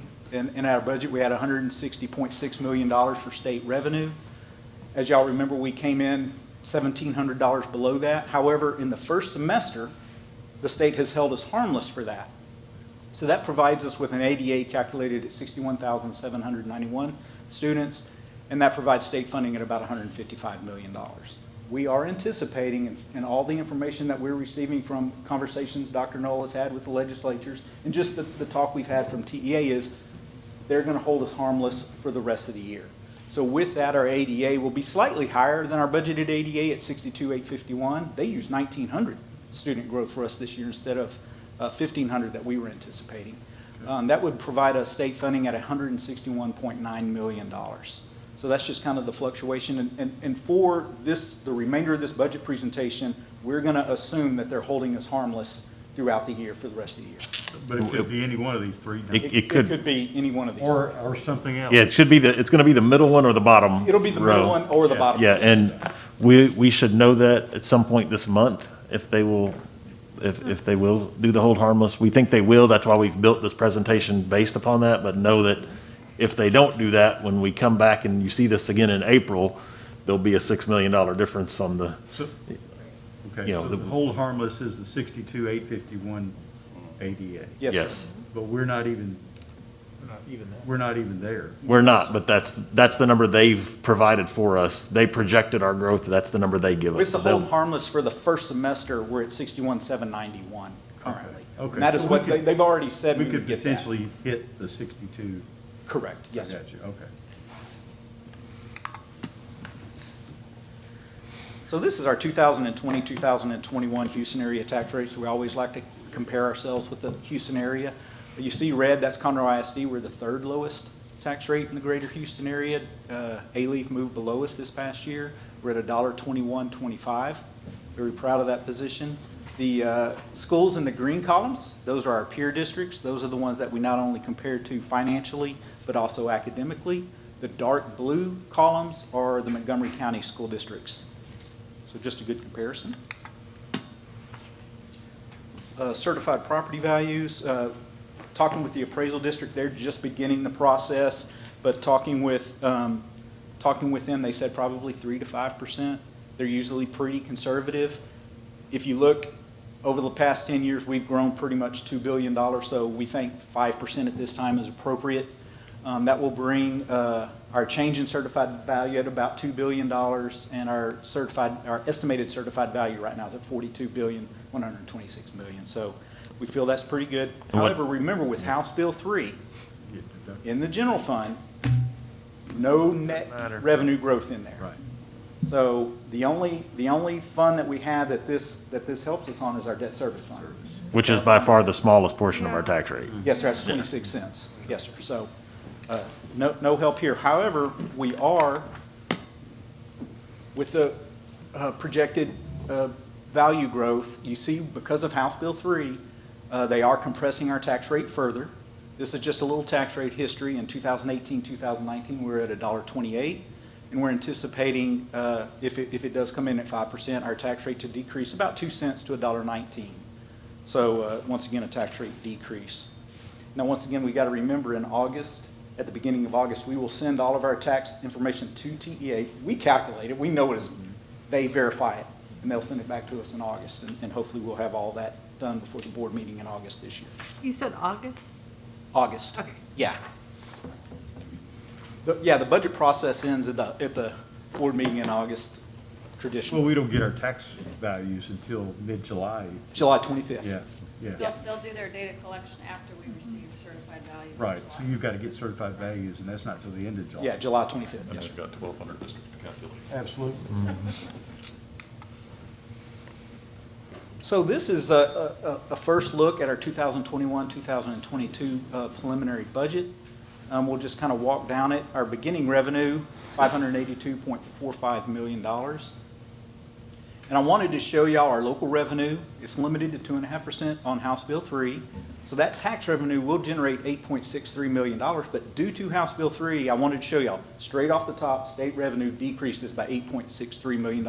So net, no new revenue. So no new revenue from tax revenues. However, we are going to see a state funding decrease due to the new instructional facility allotment. We had that money because we opened Stockton, but now we're not opening a junior high that size. We are opening Hope, but it's not that size. So we are a net decrease of $1.47 million. TRS in kind, that's our annual accounting entry to handle that. And then decrease in our interest earnings. You know, interest rates are really low now, so $1.6 million decrease there. So total net revenue decrease of $570,000, giving us an estimated total revenue of $581.88 million. So looking at the expenditure side, our beginning expenditures, $576.99 million. We have salary increase in there at $15.5 million. We feel that that will give us somewhere in the neighborhood of a 3% raise, and then also allow us to provide some help to our lower hourly employees. Now, just to give you some statistics with our custodians, if y'all remember when we increased that raise in December, increased their pay in December, we were 50 custodians short. We're now only 16 custodians short, and we have 9 interviews tomorrow. So we're feeling very good about the progress we're making. And they also said that the quality of some of the applicants has increased. So we're very proud of that progress there. Are we under the federal minimum wage? Yeah. We would be, right? If it passed at $15. So if they pass that to $15, what would that add Yeah. to our hourly staff? Yeah, that's part of what, Oh, I'm that's why, sorry. that's why, I'm well, ahead of you. we don't know exactly. We've asked TASB to help us work on that, but that's why that number is at 15.5 is with That this idea of, includes that? we do have some positions that are considered federal workers because they're through title programs that would automatically hit Child the nutrition, 15. child nutrition Yeah, program. but, and then, if they pass for, all minimum wage by 2025, we need to start the process of getting there. So we did bump that number up from what we would typically have there to give us that cushion, but we've asked TASB to show us that, but we haven't received the information back from them yet.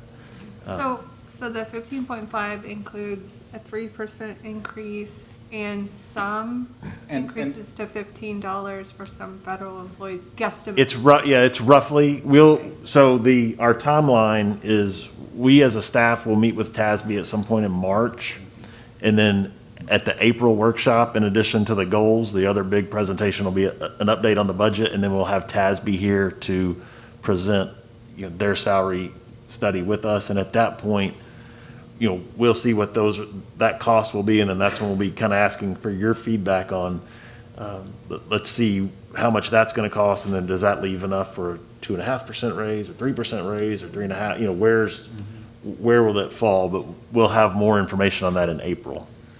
Okay.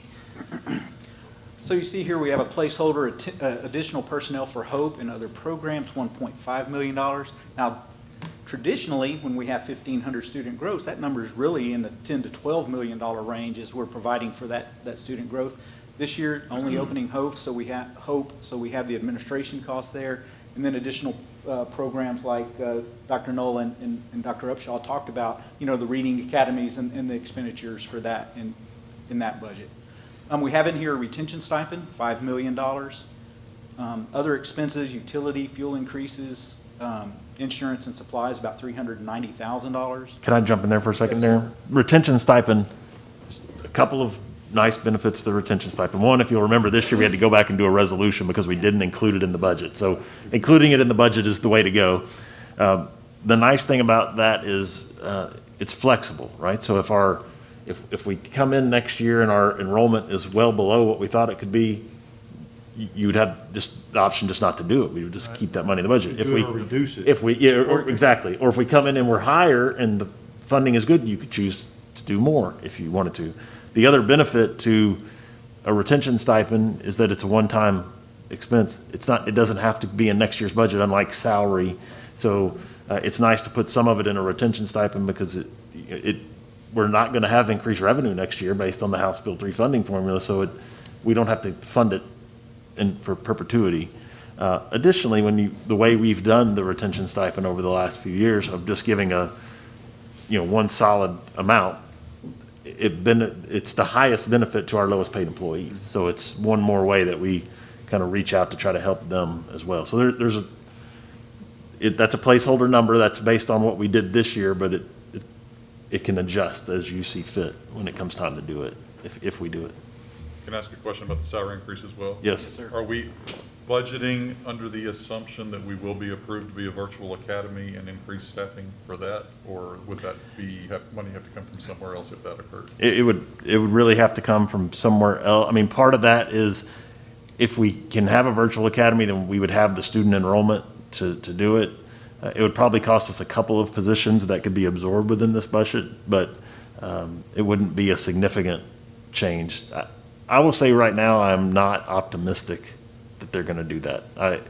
I would have said I was more optimistic a few months ago. The current feeling that I'm getting through conversation is that I'm not sure that's going to be an option for us. So I think we may not have it, which concerns me on the overall enrollment number.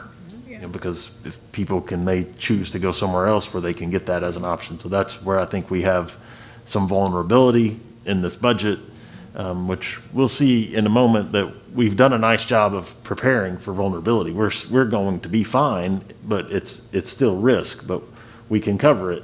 We don't want to. Mitigating the risk. Yeah, we can mitigate it if we have to. We don't want to, but if we're forced, you all have put us in a nice position to do that. I was hoping we would be able to, have a 60 staff virtual academy or something. Yeah, it'd be great. I mean, and it'll be, if we. 67th campus that was virtual. Yeah, and if that's what we want, and if we do it, it'll be based just like any other campus on, per student allocation of teachers, and that's how we would allocate it.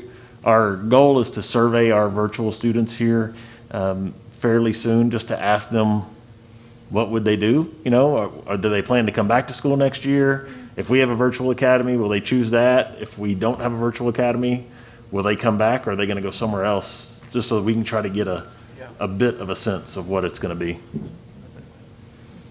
I'm thinking they're thinking we'll be back in school and there won't be a need for it. That's what my gut tells me. Yes, I think I agree with you. I do think there's an underestimation of people's personal preference, though. While it might be safe to be back in school, and I think that's what everybody wants it to be, I do think there's a bit of an underestimation that there are families and students out there that are thriving in the virtual world, and they're going to seek that out because that's just what they think's best for their family. And I think that's the piece that's a little underestimated.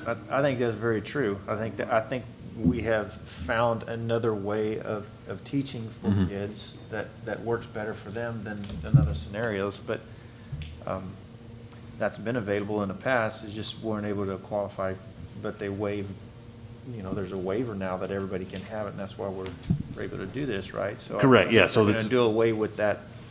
The law basically says we can't do it. But it's just, most likely will not look that way. And I understand the concern that I think it's a legitimate and serious concern. Yeah. So we'll have to see. I mean, that's where this estimating student enrollment is just such a guess, because we just don't know. Sorry, Darren. Oh, no, perfect.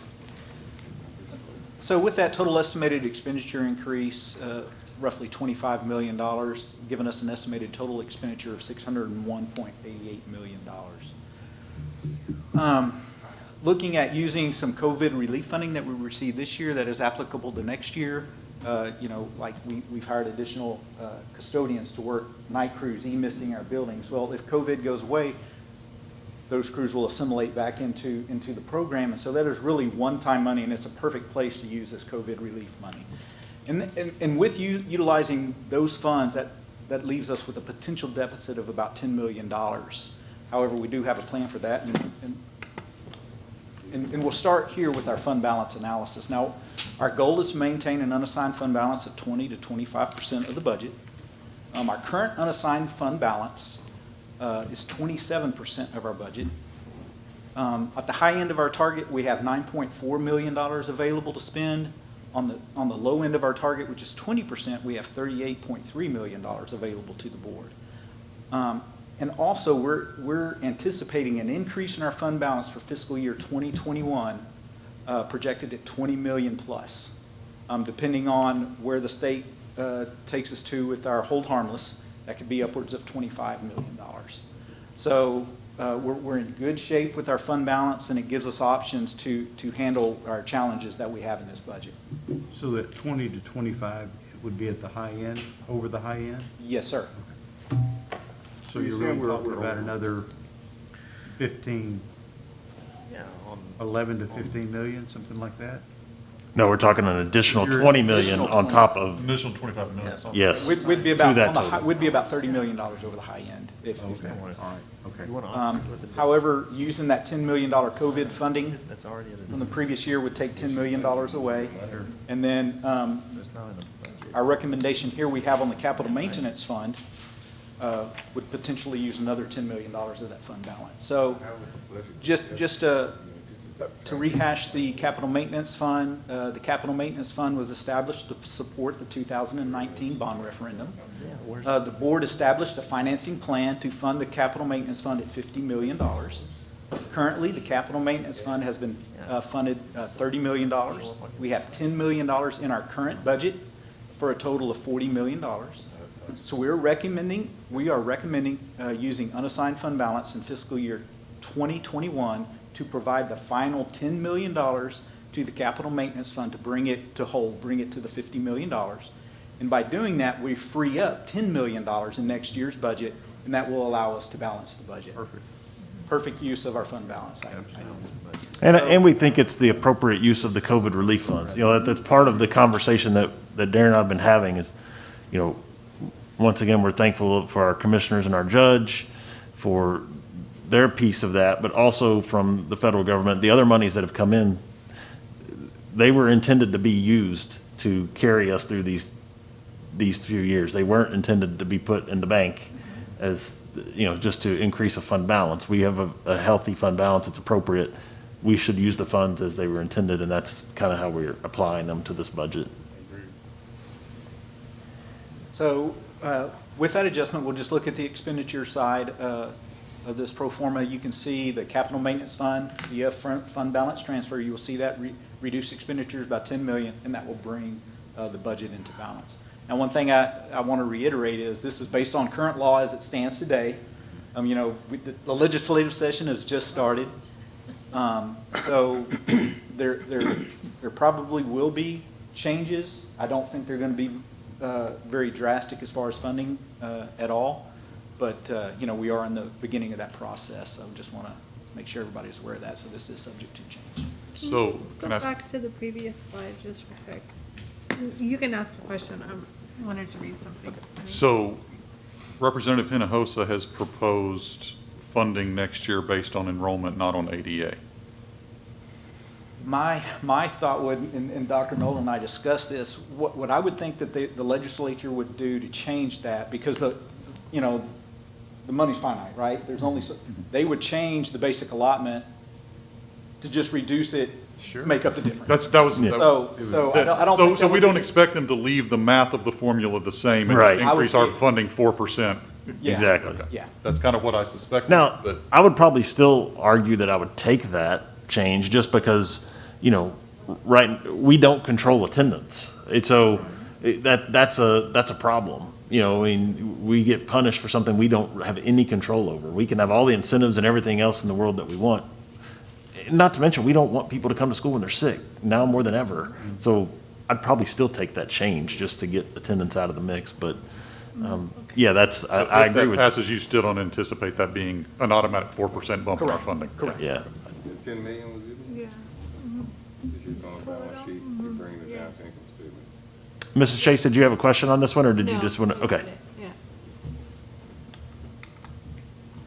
Okay, so if everything was as it is, we would have a balanced budget very early in the process. Extremely low. And a tax rate decrease. And a tax rate decrease. Correct.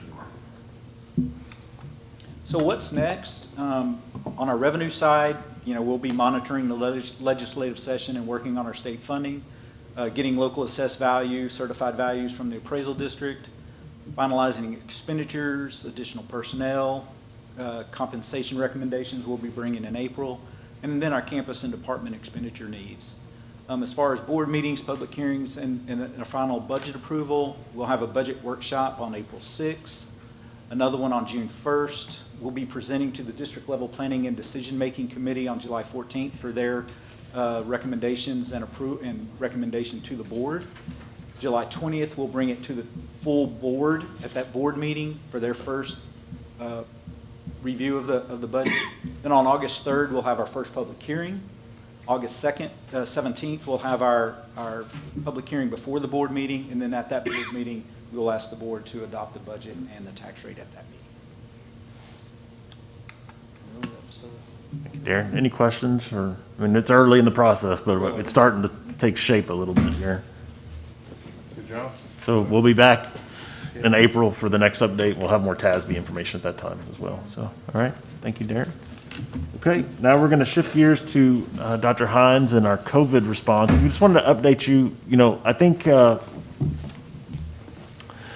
as a credit to everybody in this room and as a credit to really what happens on our campuses, I think sometimes we make what we're doing look easier than it is because it's not at all easy. And so really wanted to give you an update on exactly what it is everyone is doing, and so that you can speak to that and also give you this opportunity in kind of a more of an informal setting to ask your questions and have conversation about it. So Chris has some slides that'll guide the conversation, but this is a good opportunity for conversation. Chris, we have the. I'll bring up Chris also because it's past my bedtime. I may just doze off. Good evening, President Huber, members of the board, Dr. Knoll. Just to kind of, as Dr. Knoll shared, we'll try to just walk through several kind of a update of things that have been happening this year, just to try to catch you up and see if we can answer any of your questions. But we'll start with technology. This has been a department that's been a huge part of our response. We've distributed 3,500 hotspots to students so they can have internet access. We've distributed approximately 10,000 computers across the district to students who didn't have the technology at home.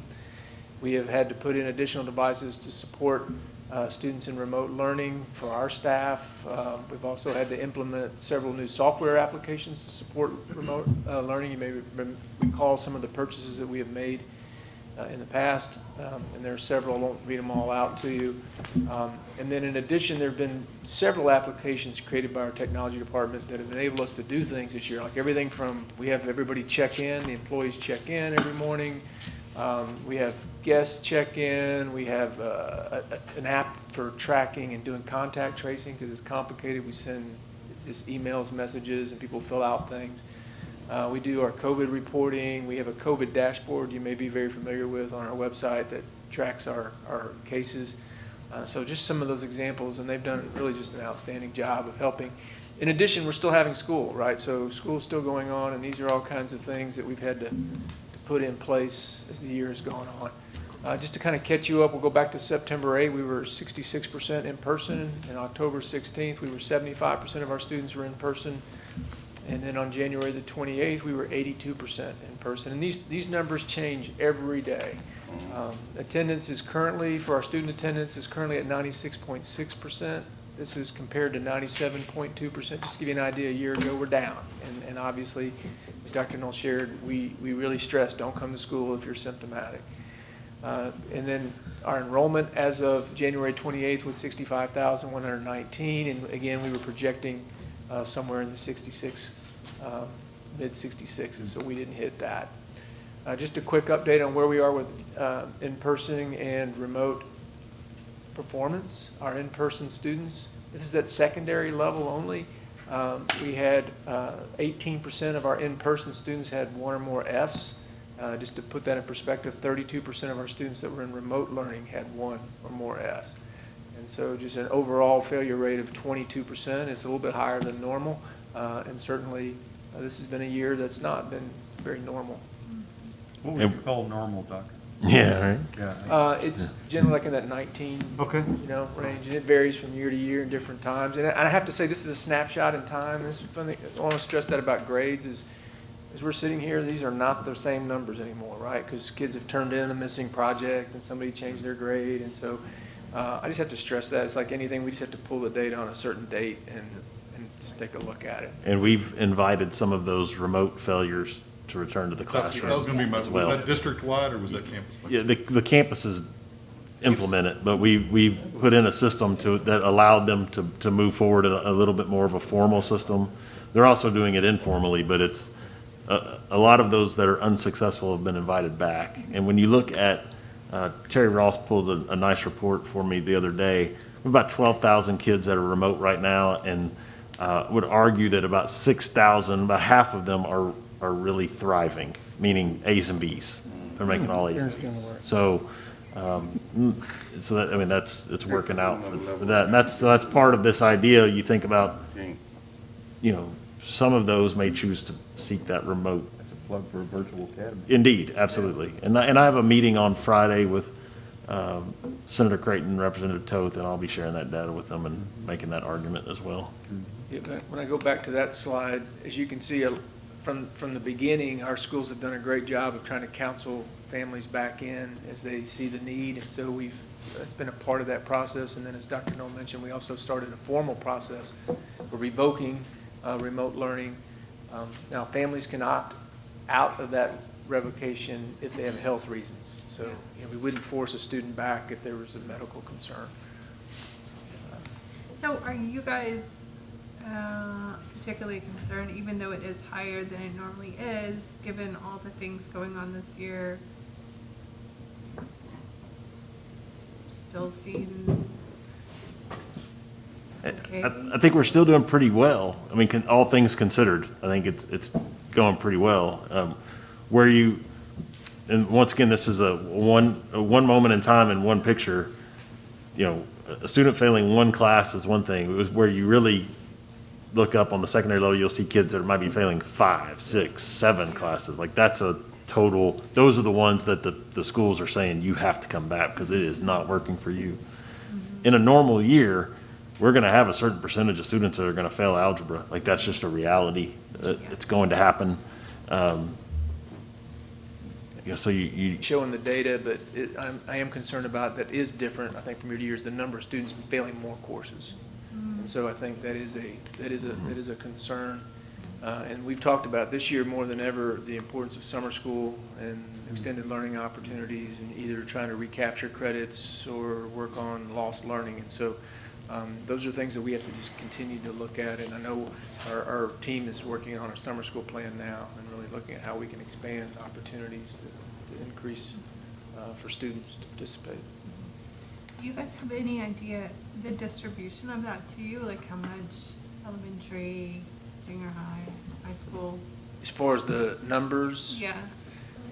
For participation in summer school or for the? No, the failure. Yes, right. so yeah, we actually have a full report. I mean, we can see by campus. Now, elementary, pulling those grades is a little more difficult because they use mastery in the really young grades, and the way they post the grades, it's not as easy for us to pull. So I just pulled the secondary because it's very easy to extract from the system. But yes, we do have the ability to see, like, how many are failing multiple courses, and it's something that it's concerning, right? And I think our schools are working on it, and they are putting plans together, and they do view it as something that is urgent and pressing. And I think they're trying to really work to get kids back on track as fast as they can. And it has been for a lot of reasons, it's just been hard this year for a lot of families. And so it's no different at school. I think we're seeing some kids that are struggling.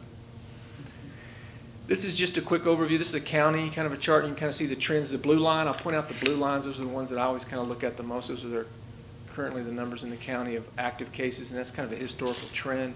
And that first rise was in July, if you remember. That was kind of that back when everybody was seeing increases. And then it started dropping off, and especially started to get back into school in August and September and October really did look good. And then we saw it start to come up in November, and then really took off in December. And the holidays obviously had an impact, we believe, on those cases. And it spiked, in probably that first week of January, and it's been coming down the last few days. So we just watch that to see what's going on in the county around us. I'll just point out we have a dashboard as well that does a lot of data. And, certainly I would encourage you, if you want to look up information, it's very easy to use, and you can filter it by buildings or you can filter it by the district. I just gave a district shot. That's just a slide of it. But there's a lot of information there. And this is just where we were, I think, this morning maybe. Mondays are always high for us. So if you're wondering, like, or a long weekend or, when we miss some days, boom, we get a big number. That first day back after winter break, we saw big spikes in our cases. So it's just kind of common that we do. I thought you might be interested in something like this. This is kind of an overview by month of reported. These are confirmed cases by month. And you can see, and to be fair to, all the months, November, remember we had a week off for Thanksgiving. December, we had 2 weeks off. In January, we came in a few days late, and we even had we had an extra ice day. So January, by far, though, we've seen an uptick. So just to kind of look at trends, January has been a pretty steady increase in cases by employees. And we're hoping that'll start to slow down. But in those numbers, we don't see any evidence it's being spread in the schools. We really haven't. There've been always a few cases of things, and usually and we do contact tracing. I'll mention that we do contact tracing, although it's very labor intensive, and we try to kind of look for those things. For the most part, we have found the overwhelming majority of our cases are kind of familial, come from home, our social interactions, those kinds of things. We've had a few, very few, but a few cases where there might be a group that ate lunch together and didn't have masks and were close, or went to lunch, or they carpool, those kinds of things. And so there have been cases we've been able to trace back where there have been some spread, but usually we can identify the source of it. For the most part, when our protocols have been followed, Yes. there hasn't been spread. Right. Where we have identified They spread in have the been- school, they've taken their mask off or whatever, or you come to find out, we didn't wear our They mask. have been wearing the mask at lunch. Spreading out or not taking your mask off, eating real close to one another probably would have reduced the spread, right? Or if they had not gathered in a small area, so those kinds of things. So yes, when we find that, very few cases of just people following the protocols all the time and having. I think that's an important distinction to understand that our Absolutely. protocols seem to work. Yeah, they do. All the evidence is our protocols have been very effective. And certainly, we don't know if things are going to change with the variants, but we're going to watch that, and then we may have to adjust protocols. But so far, all our evidence shows that when people do what they're supposed to do, it's very effective. The students' cases by month, and again, January saw a big uptick. A lot of that's post-holidays, and we anticipated that. We were not surprised to see it, but still it was a lot. And so you can kind of see the cases. And again, that's keeping in mind that December would have been pretty high, and November would have been higher if we counted that Thanksgiving week. Now, keep in mind on the student cases, there are probably many cases we never notified about because many families do not take their children to get tested. So this is just kind of a little background on some information about our staff and attendance and our ability to fill with substitutes. Through the first week of December, that was the last time we kind of ran totals, we had used nearly 20,000 days of that COVID-19 leave by roughly 2,500 employees. So between being isolated, or which would be the case if you were sick or exhibiting symptoms, we would have you stay home until you could be tested. Or if you tested positive, you would be isolated, or you would be quarantined. So if someone in your household was positive, you would be quarantined. or if you were a close contact, you were quarantined. So all that went into that leave. The average length of leave was 7.79 days. There were 470 staff members that had been out on more than one leave, just as a point, just a statistic. Our fill rate for substitute positions for the first semester was 73%. And you can see we're a little bit down. In January, we're down right now at 69% fill rate, but keep in mind, look how many more absences we have. Yeah, just to make a point on that math, Yeah. we actually are filling 1,400, we actually filled 1,400 more jobs in January than we did in December. So I think your investment in the sub pay Yes. paid off because we filled 1,400 more, so. And it came right at the right time because we are absent more than ever. So just a little information. Share a little bit, I mentioned testing, and that testing has been a big part of being able to control our attendance for our staff. The first semester, we were very, very fortunate to have a partnership with the Montgomery County Hospital District, and they provided the rapid PCR testing for our employees from August through really the semester. They performed 862 tests for us. So we were able, when someone woke up in the morning and they weren't feeling good, we were able to put them in the system and get them scheduled for a test. We could get them tested.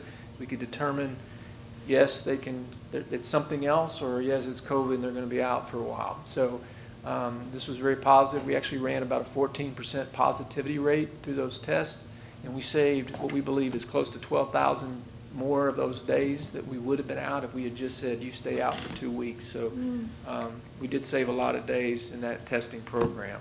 So it ended in December with the county, but that's when we started our own testing program. So we got into the testing business. We began when we came back from the semester.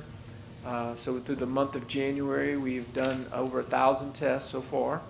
And we have, once we started, we realized there's a 97% accuracy. So to try to overlap on that 3%, we started requiring a second negative test to return to work. So we now are double testing when they test negative and just trying to get closer to that 100% mark of accuracy.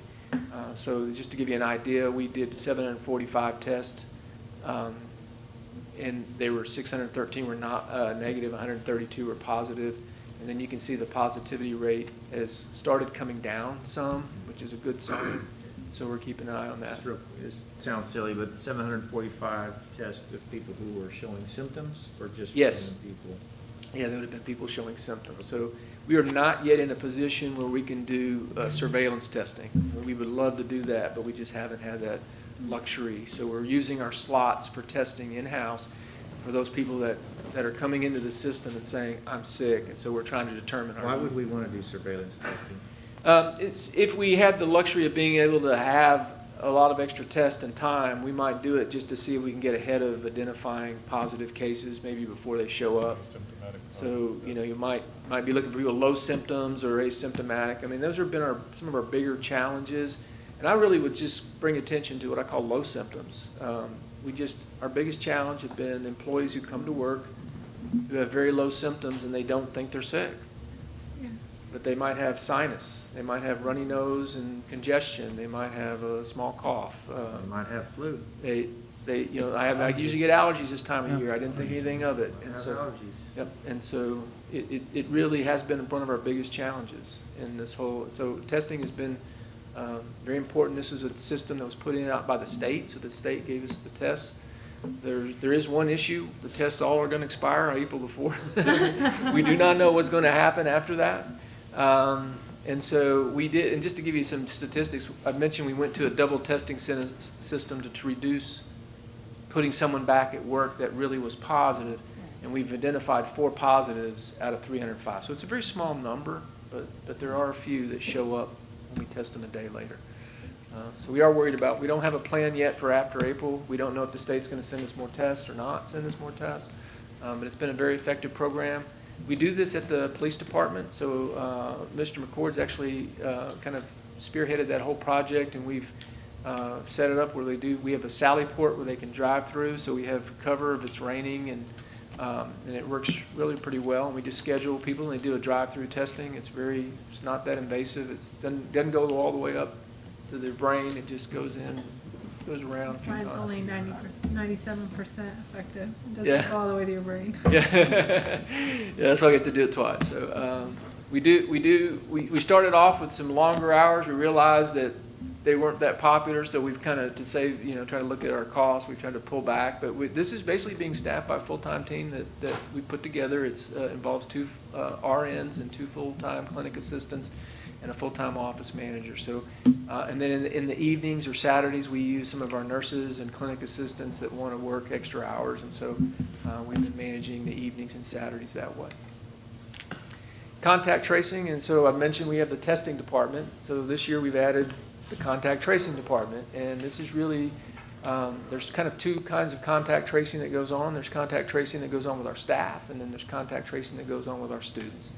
And so our health services conducts contact tracing. We also have to do mandatory reporting to our local health department as well as the TEA. So there's a statewide database and a website, so we have to input data into that as well. So that goes on an ongoing basis. We do that. It's turned into be a 7-day-a-week job. And during Thanksgiving, I think we were able to take Thanksgiving Day off, maybe, but we barely had to work other days because people are sick all the time and information's coming in. Now the good news is obviously contact tracing is about a 48-hour lag. So after a couple of days, we don't need to do that anymore unless it's an ongoing activity like a sport that's meeting during the holidays. But we've had to do it, and there's been cases where we've had a basketball team that needed to have contact tracing done during the winter break. So we have to do it. So this has been ongoing. There's 4 full-time RNs. There's the coordinator, the specialist, 2 RNs.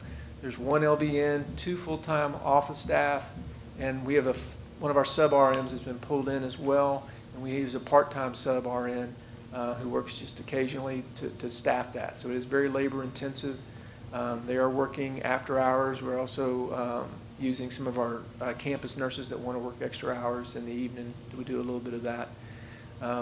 We've done a total of 4, just to give you an idea how busy it's been in January. We did 481 cases in the fall. We've done 348 already in January. In addition, our contact tracing in our health services department also supports the campuses, and the campus nurses really end up doing a lot of the contact tracing. That's where we developed an app that sends it out to try to help gather the data. But there was 963 cases in the fall, and there's been 1,000 cases that they've been working in January. So it's really created quite a demand on time and energy and our staff. But January's been busy. That's why we're hoping that it starts going in the right direction. Vaccines, I'll mention that briefly. I know everybody's excited about the prospect with vaccines coming on. Our nurses and trainers and clinic assistants have been offered vaccines. We've had 95 so far that have taken up on those opportunities. We've also been able to reach out and make opportunities available for employees that are 65 and over that are also interested. We've been very fortunate to have some community partners that have reached out to us. Genesis is a medical group, Kroger, Lone Star Family Health Center, and Memorial Hermann. And then just as a side note, and again, Mr. McCord's been working with them closely on this, Memorial Hermann is actually scheduling a major vaccination event this Friday and Saturday at our Wood Forest Bank Stadium. And that is for residents 65 and older. So there'll be information coming out publicly about their event. That is upcoming, and it's going to be big. And again, we certainly are trying to work with our partners to help with that. The communications department has also been very busy during this time. It's been another area. And again, we're very fortunate. We've had a great team that really have all taken on so many different aspects, and I'm just highlighting a few. I mean, whether it's purchasing, being involved, our warehouse people, our custodial departments. The amount of PPE that they've moved around and hand sanitizer, just can't, all those things. But communications has been another one. We've added 5,000 Zoom licenses, 16 Zoom webinar licenses. Those bigger licenses that allow campuses to do some bigger events and have large groups. Dr. Knowles had 15 live updates, several thousand views at each of them. And so those have been very popular. And those are just a couple of the things that are going on. And then finally, I'll just kind of touch base on some of those operation areas. Our child nutrition group has been very busy. As you know, during the summer, they did meals all summer. It's kept going through the fall. Free breakfast and lunch meals are offered to students at all campuses daily through the end of the school year. They're averaging in January lunch 24,000 and 10,000 breakfasts. In addition, they're continuing the curbside breakfast and lunch meals. We do that to anyone who's 18 and under in the community. That's Tuesdays and Thursdays, and they can go through the lines at the junior high campuses. So we kind of consolidated that to work out the logistics of the traffic. We have 3,300 breakfasts and 3,300 lunches that were distributed in January through those drive-through deliveries. And parents are very appreciative of it. That's the feedback we're getting. From transportation, bus ridership is down. As you know, we certainly have made that known up front that it may work better to not ride the bus if you can transport, and people have taken us up on that. So we're down nearly 36% in our ridership this year, and that's actually helped with the crowding on the buses, so it's actually been a very good thing.